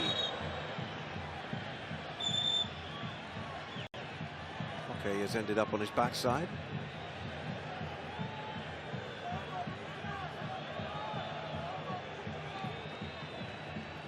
Cole, the man having a word with the referee. He is one of those on a yellow card. Vitor Roque was grabbing onto the arm, and Colwell was trying to get rid of it before he got frustrated and pushed away the center forward.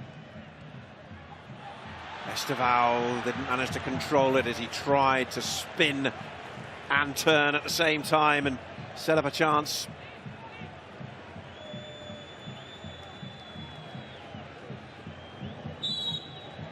A lot needed to play the ball in front of Esteval. Understand where the angle, where the move was going, and slip it in that way.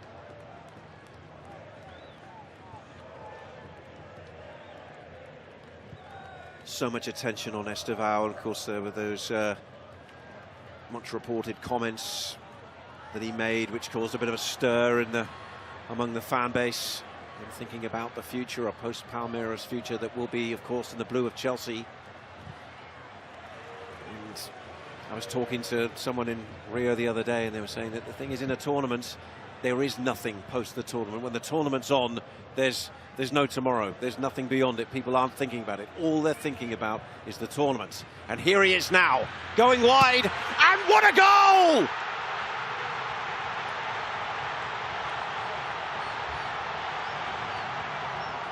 That's what Chelsea are buying, but right now, that's what they're seeing from a man in Palmeiras green who's just levelled this quarter-final.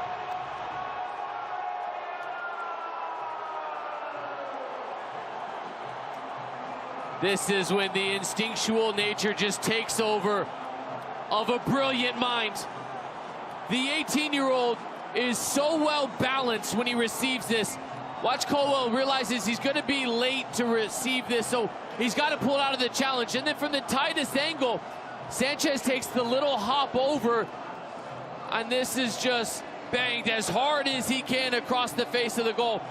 It's so aesthetically pleasing when it hits the underside of the crossbar. Sanchez has to have it covered. Well, my goodness, this is inventive, a bit fortuitous, but it is important for Palmeiras to get back into this match.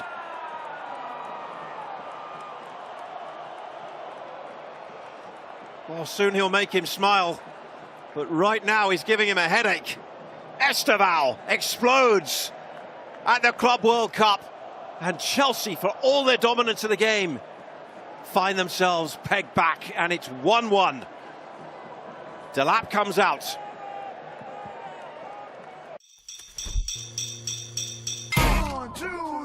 This is João Pedro. Mikael with the block.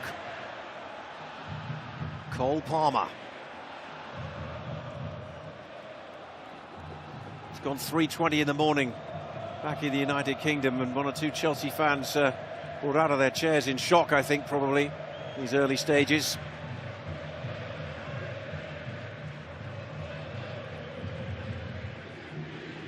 First time a Palmeiras starting 11 player has scored as well in the tournament. Neto now, he's got 3 in this tournament, but he loses out to his future teammate Esteval, and then they've left one on him as well. Well, something to say from Neto. It's not the first player that's had something to say to Esteval. Gusto claiming that he got an errant hand in the face. Oh yeah, he did catch the trailing arm of Alan.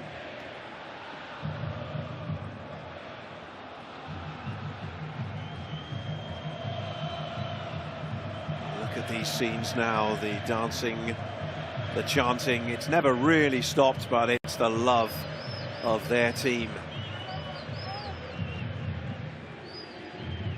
He talked about his admiration of Brazilian players, Brazilian football.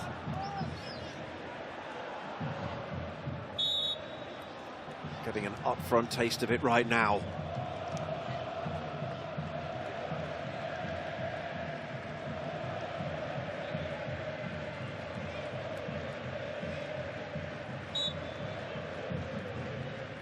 Saturday, July 12th, the night before the FIFA Club World Cup final. The Zone delivers a huge night of boxing. Shakur Stevenson puts his WBC lightweight title on the line against the unbeaten William Zepeda. Also on that card, fireworks expected in Edgar Berlanga and Hamza Shariz's fight. 2 big ones, one night, only on DAZN.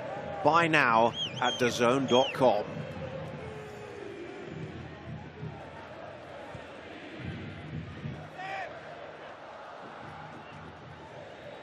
And this one now could turn into a bit of a slugfest between Palmeiras and Chelsea, in the city of brotherly love as well.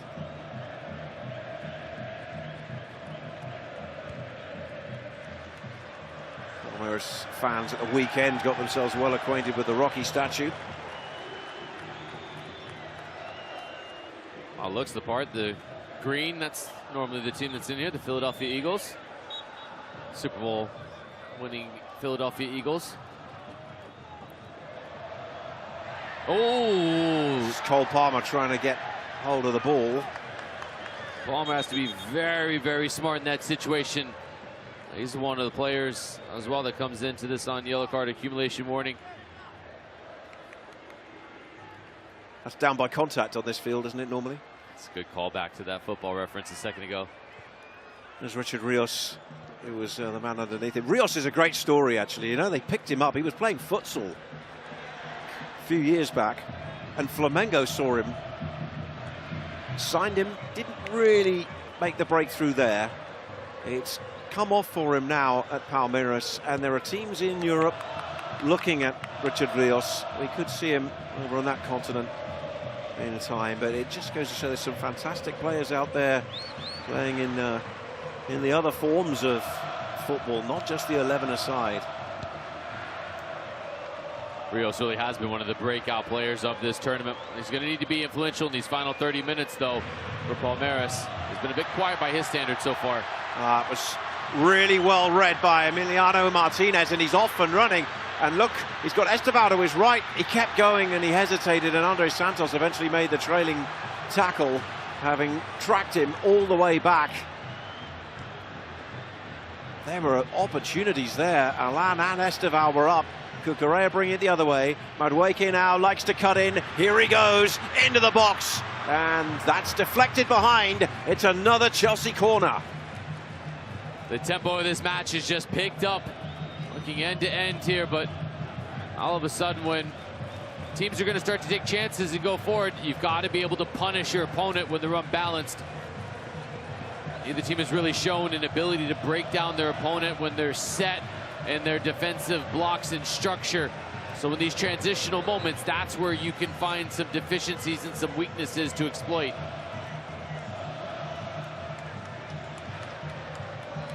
Neto stands over the corner. We're into the last half hour. On a night where, of course, we could go to extra time and penalties if needed. The corner in, Fukis away, hit by Santos, blocked on the edge of the box by Hockey. Neto starts again, Enzo Fernandez, chipped it into the box, off Emiliano Martinez. This is João Pedro, and then turned goal bound by Colwill, deflected by Van der Laan, corner Chelsea. I like this composure from João Pedro. When this comes into him, he adapts quickly. He just takes a calm touch and then slows himself down. It's a good bit of skill and patience in the box. Corner short for Palmer, for Neto. Cleared away, Cucurella back in. This will drop for Madueke. Oh, and then his boot, has it gone high? No, referee says play on. Madueke. Blocked by Mikael, he wants a handball, won't get it. Guy, the man who thought he got a blow to the face, is now bringing it away.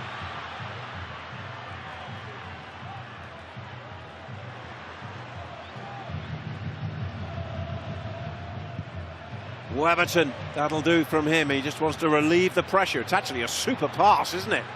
Hockey. He's away from Enzo Fernandez. Oh, he thought about the shot. Instead of play it right. Alan, he'll shoot, and just for a moment you wondered if Sanchez was totally comfortable as it trickled wide. It's a really good breakout from Palmeiras, and Hoke showing how good he can be and how valuable he is with his hold-up play and then inclusion of teammates. This is the moment to go. It's up the back. Good job from a referee, not falling into the trap from some of the Chelsea players. The way this game is open, both sets of fans will feel as though there's that belief they can go and find the next goal. But truth be told, this really could go either way. This is teetering back and forth like a seesaw.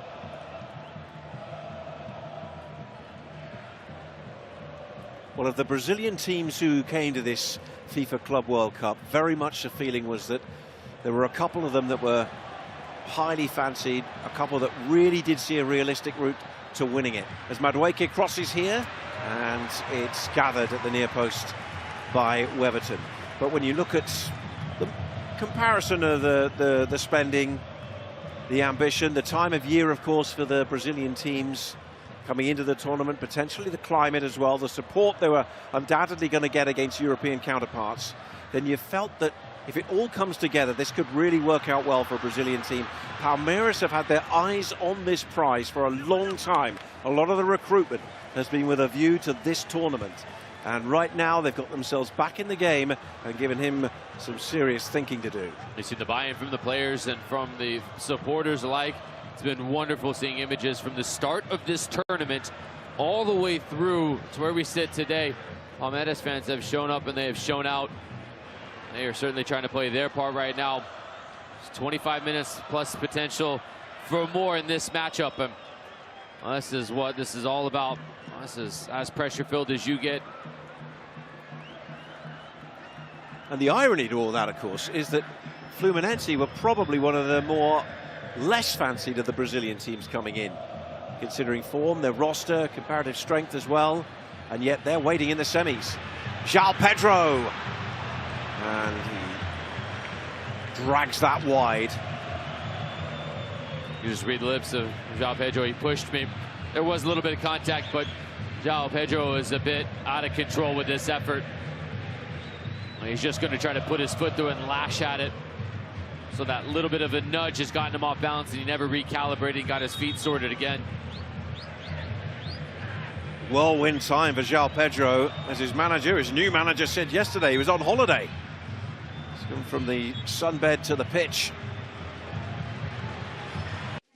Did your streaming expire when you least expected? Save the day by using the Bank of America customized cash rewards card and choose to earn 6% cash back on online purchases for the first year from account opening. What would you like the power to do?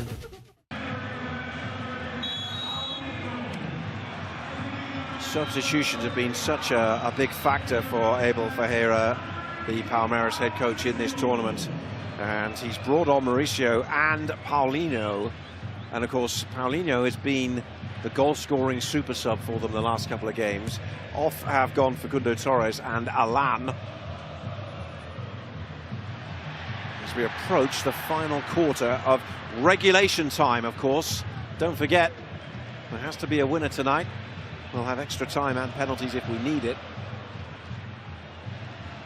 Inter Miami fans, Major League Soccer fans that were watching that crucial match day 3 match between Inter Miami and Palmeiras will know those two names very well. Paulinho and Mauricio, those are the two players that came and completely spoiled the party.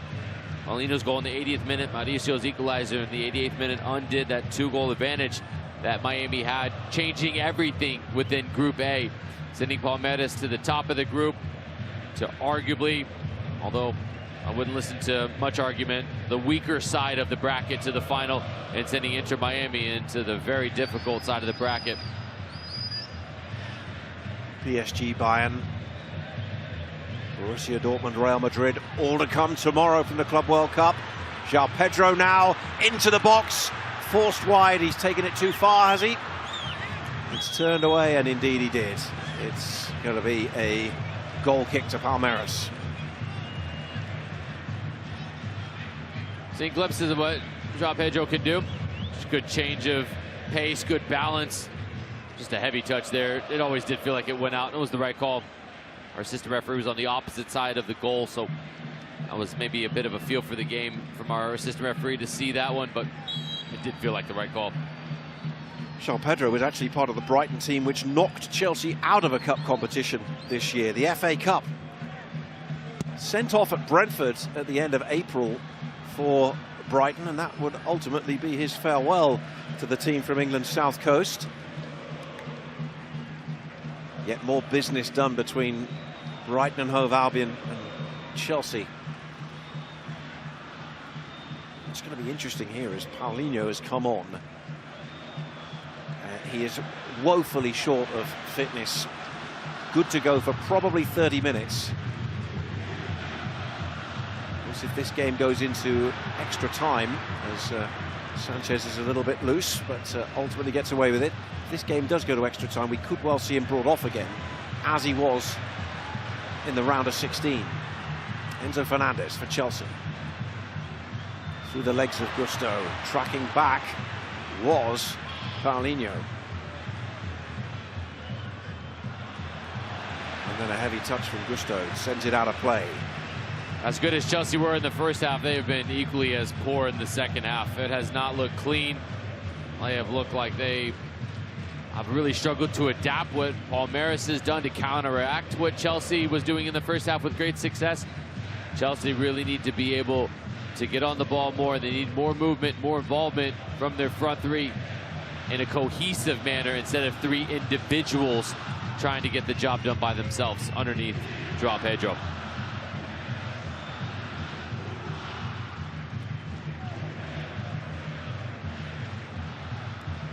Andre Santos for Marc Cucurella.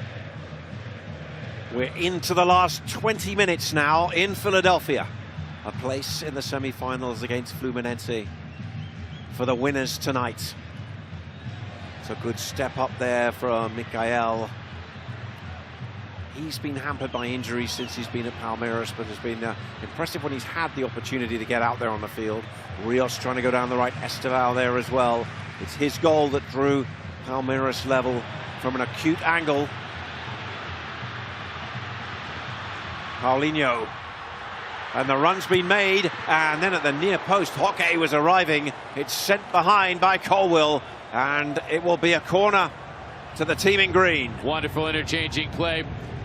Ball goes wide, Mauricio just waits and then accelerates. Good timing. But Colwill, the anticipation from the center back to race to the near post with Hockey. That is exceptional from Levi Colwill.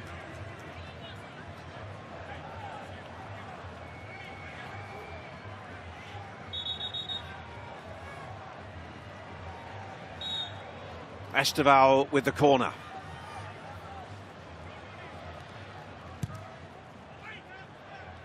Very deep. Fukish was being held a little in a battle with the Argentine Fernandez. This is an all South American squad of Palmeiras.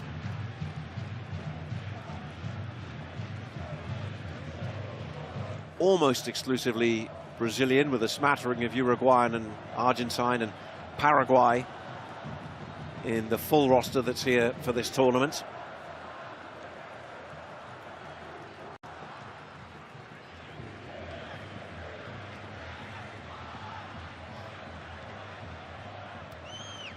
Jorge has stayed on with the arrival of Paulinho. I mean, he's almost like a situational sub, isn't he, Paulinho? I mean, he scored his goal in the last game and then pretty much came off the field. Job done. There it is. Rolling sub almost.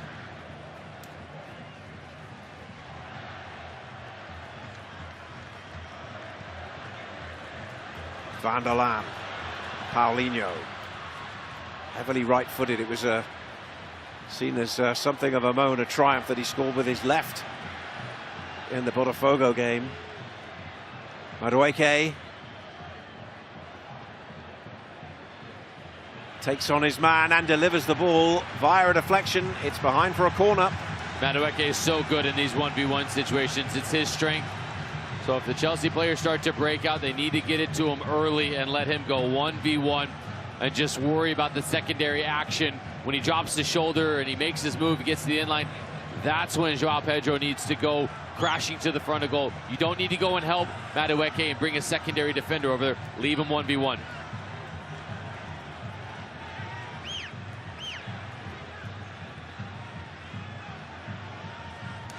Chelsea trying to get themselves back in front. Been in good form at the end of the English season, running into this Club World Cup. Just 2 defeats in 13. And the header was in from Colwill. This is João Pedro. Leaves it for Cucurella, who blasts it over the top with a sight of goal. And he knows he should have done better.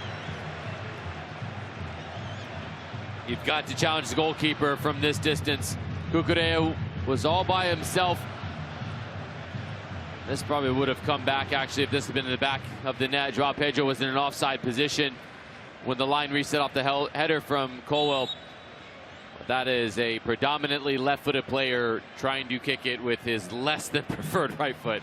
I was just going to say, if you wanted any evidence of what foot Marc Cucurella prefers, I think we've just seen the answer. Hey, we've all been there, huh?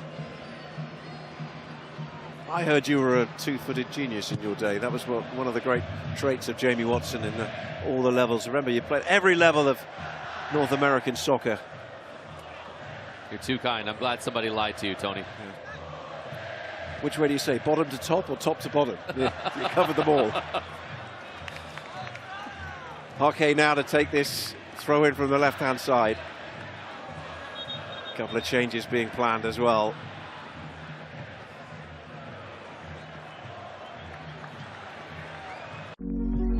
Your time matters. Your peace of mind does too. At Amica, we make protecting the life you've built easier when you bundle your auto and home coverage with us. Get your quote today.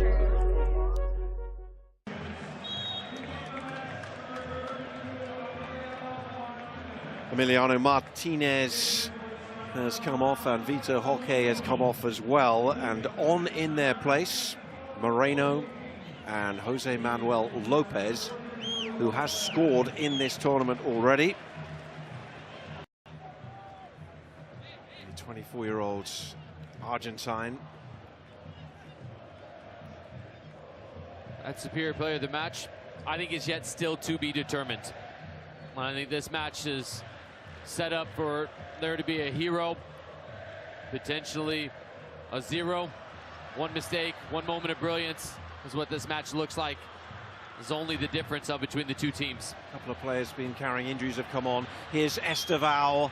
Estevao again on that left foot. Cucurella this time gets a little tighter and cleared away by Enzo Fernandez. And at the other end, João Pedro against Fukish. And support as well from Enzo. Madueke there, he takes up possession of it, and then he's blocked off by Mikael right on the edge of the penalty area.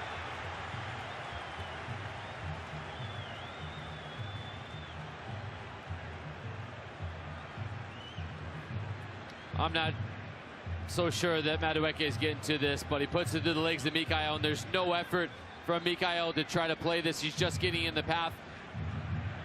Mikael needs to be smarter in that moment. That is too dangerous a position to give up a free kick. The ball would have been in Weverton's hands comfortably, or just shepherded out for a goal kick, but instead, now we get a potential game-changing free kick. Rios, in the meantime, has gone into the book, and off the ball. So stupid from Rios. He's talked himself into a suspension for the semifinals.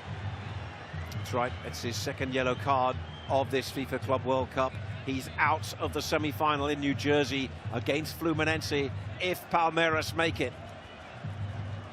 Get a yellow card in this match if you have to stop a counter, break up a potential game-changing transitional moment. But to talk your way into a suspension, it doesn't get any dumber than that.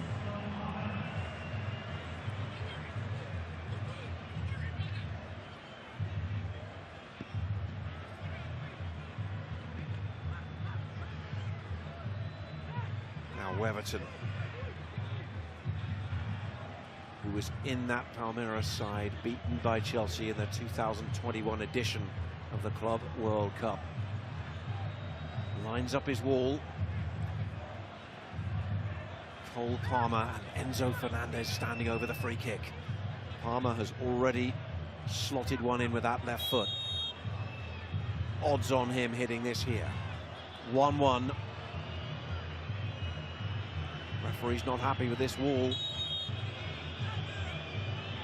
Approaching the last 10 minutes of this quarter-final. It's Palmer, it's off the wall. It was Moreno, the substitute, who made the connection, an important one. Palmer is trying to go to the side in which Weverton is protecting. How brave is this for Moreno to stick his head in there?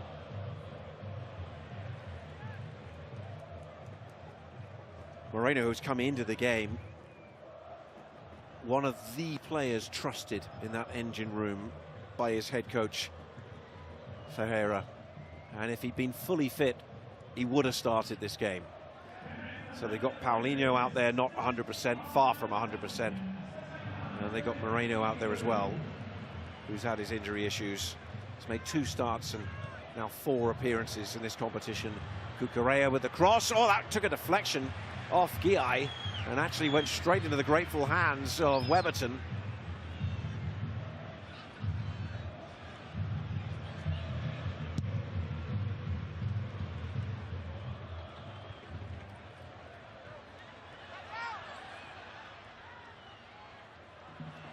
That's Lopez. Santos in with a firm challenge on the man whose nickname is Thin because of his frame. I won't give you the Brazilian translation of that. Paulinho. Support from Van der Laan. Good ball in the 6-yard box, but a comfortable catch for Sanchez. And look at the immediate clearance downfield. He's looking for João Pedro.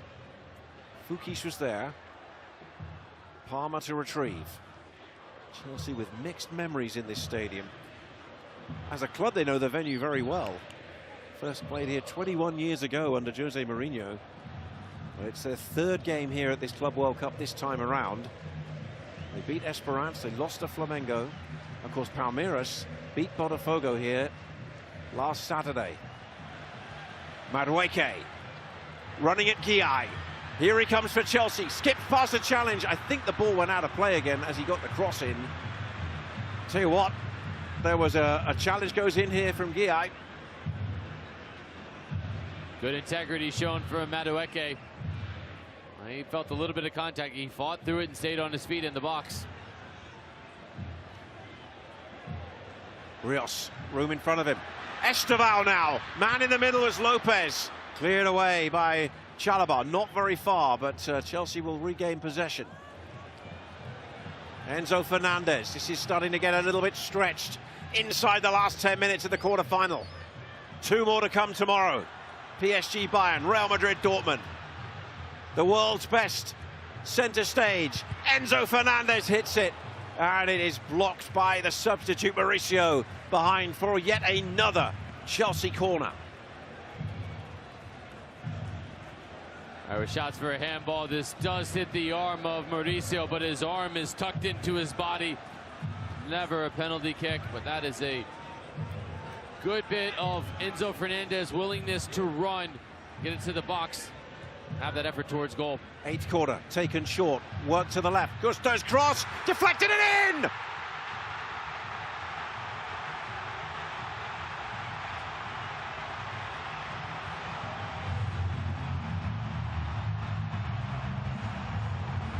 It's song 2 in Philadelphia for the Chelsea fans to celebrate too. And it's goal 2 in the quarter-final. And could it be the critical one as Malo Gusto's cross finds its way into the net and Chelsea lead 2-1.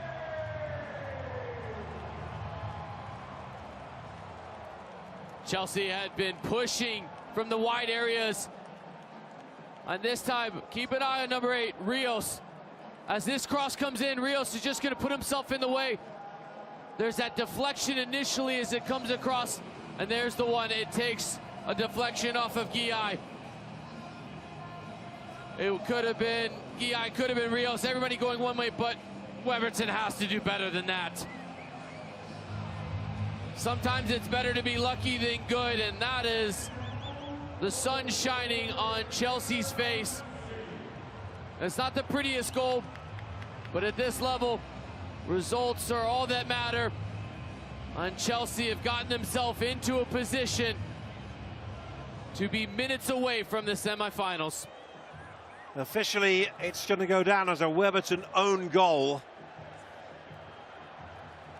as it took a double touch before it nestled in the Palmeiras net, and now they've got to come at Chelsea and they've got to try and level for the second time tonight. 2-1, the same scoreline by which Chelsea beat Palmeiras in the Club World Cup final in 2021. Gusto, the creator there. João Pedro's in the middle, and Fuki's got an important touch to it.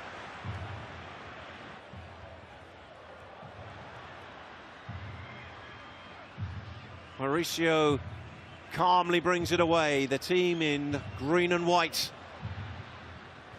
now once again playing from behind. But this is an opportunity. It's Paulinho, and he goes wide and back inside, and then with the right foot, didn't really get hold of the shot, and it screws wide. Poor angle taken at this by Chalobah to start things off. Now the counter's on. Colwell needs to keep Paulinho going wider in that area. Paulinho, all he wants to do is get to the right foot. Ends up going off of his toe as he tries to strike across this. He just couldn't get his balance right. Watch this recognition from Fuchs. 2 different looks to be able to see where the forward is. So he's reading where Pedro is behind him. And he times that to perfection. Or does he? Does he just throw João Pedro off? Didn't get much on it.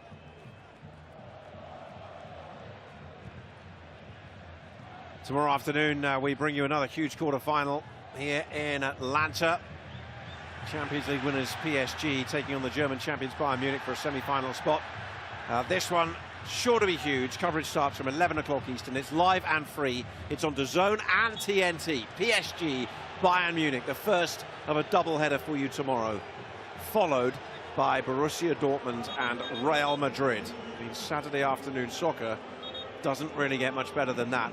We saw the substitute, Rafael Veiga, has come on for Palmeiras.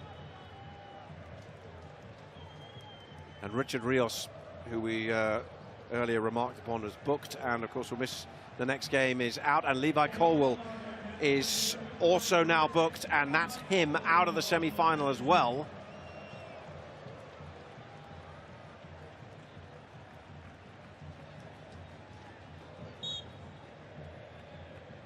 As Kiernan Dewsbury-Hall comes on and Pedro Neto comes off.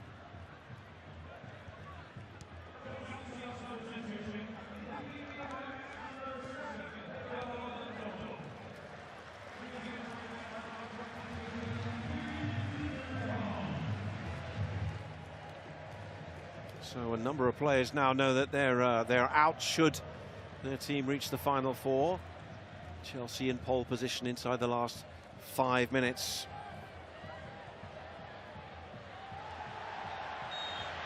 The referee's going to pull play back, so that rasping shot, which came in from Mauricio, would not have counted. The whistle had already gone. Sanchez, just to be safe, makes the save. There's a look that Cucurella had gotten to the ball first. Still just a thunderous strike, though, from Mauricio, a warning strike of what he's capable from. But that yellow card to Levi Colwill is massive because Benoit Badiashile, he picked up an injury, so he's out. So now the center back position is getting thinner and thinner for Chelsea, heading into what potentially could be a semi-final matchup with Fluminense. A matchup Thursday, July 8th at MetLife Stadium. FIFA.com/tickets for that one. Man, Chelsea have to see this out now in these final 2 minutes, and it is just getting louder and louder from the Palmeiras fans, just willing their team to an equalizer. Incidentally, Rafael Veiga, who's come on, scored in the Club World Cup final between these two sides from the penalty spot. Dewsbury-Hall, no foul, cleared away. Guy downfield.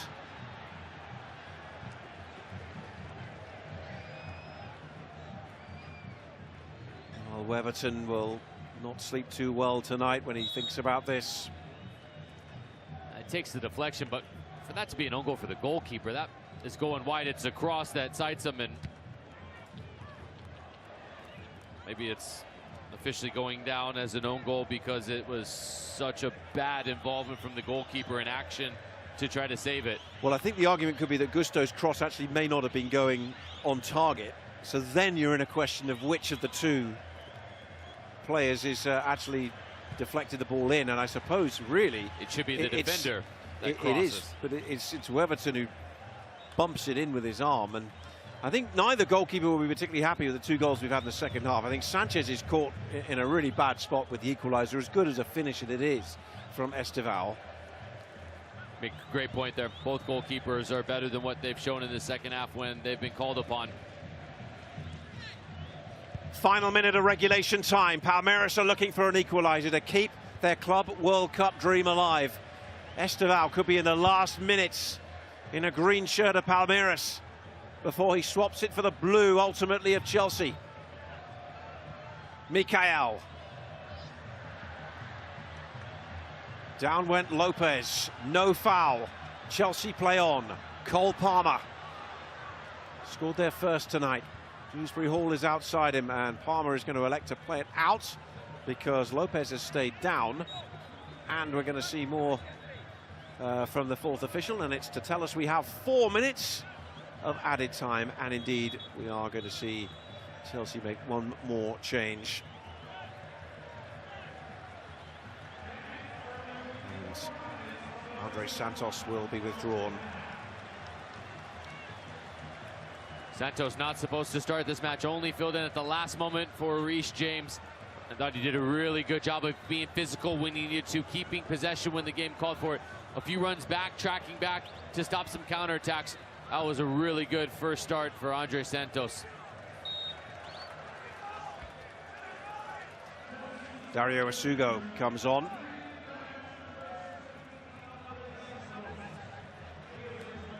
Made his debut for Chelsea at this competition.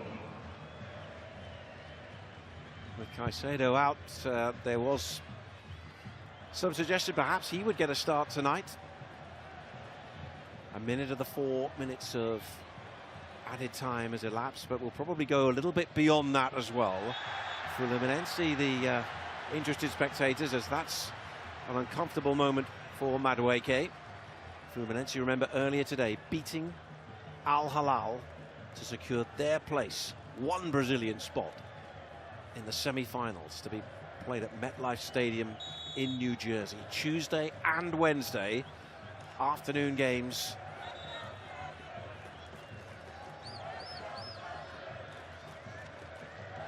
Who will be there to face Big Flu?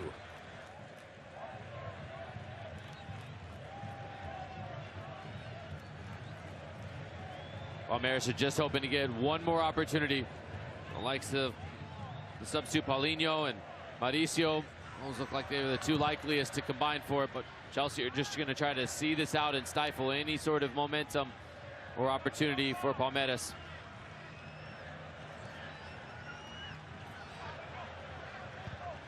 Got to get it forward, but at the moment they're being met with resistance. Sugo's header away for Chelsea. Dewsbury Hall now just trying to hold it up. And that's been won by Palmer, but unfairly, says the referee. So this is the free kick that Palmeiras wanted, at least just to get the ball up the other end of the field.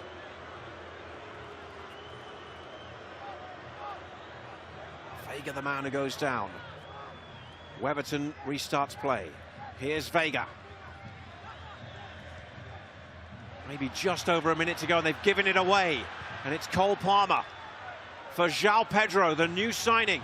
Madueke is at the back post. João Pedro, he finds him. Madueke shoots, and he hits the post. That would have wrapped it up. Little touch potentially from the goalkeeper as well. Yeah, Weberton absolutely gets into a good eye there, Tony. Pushes this onto the post. That's a great save. Wonderful reactions had to be there. But that is a ridiculously bad giveaway from Van der Laan, trying a back heel when your team is trying to get the ball forward. It leads to this opportunity for Chelsea, the ability to go sit on this in the corner and try to kill out the rest of this game. Well, that man knows his team are nearly there. They're nearly heading to MetLife Stadium on Tuesday to face Fluminense. They'll play keep ball in the corner. Esteval's final moments perhaps in a Palmeiras shirt. João Pedro, and another good save from Weberton, denying Chelsea the chance to just completely wrap this up and put the result in no doubt at all. João Pedro's going to be fun to watch this season. And the door's been open with Nicholas Jackson being suspended. João Pedro, the new acquisition, and Chelsea are just trying to see this out now.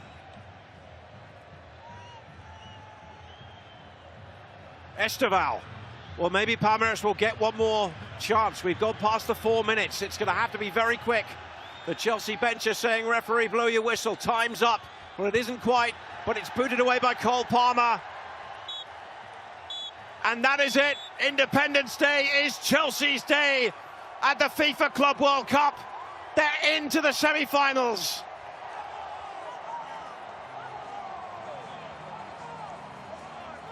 They'll take on Fluminense on Tuesday at MetLife Stadium. After surviving a second-half scare, they win it by 2-1.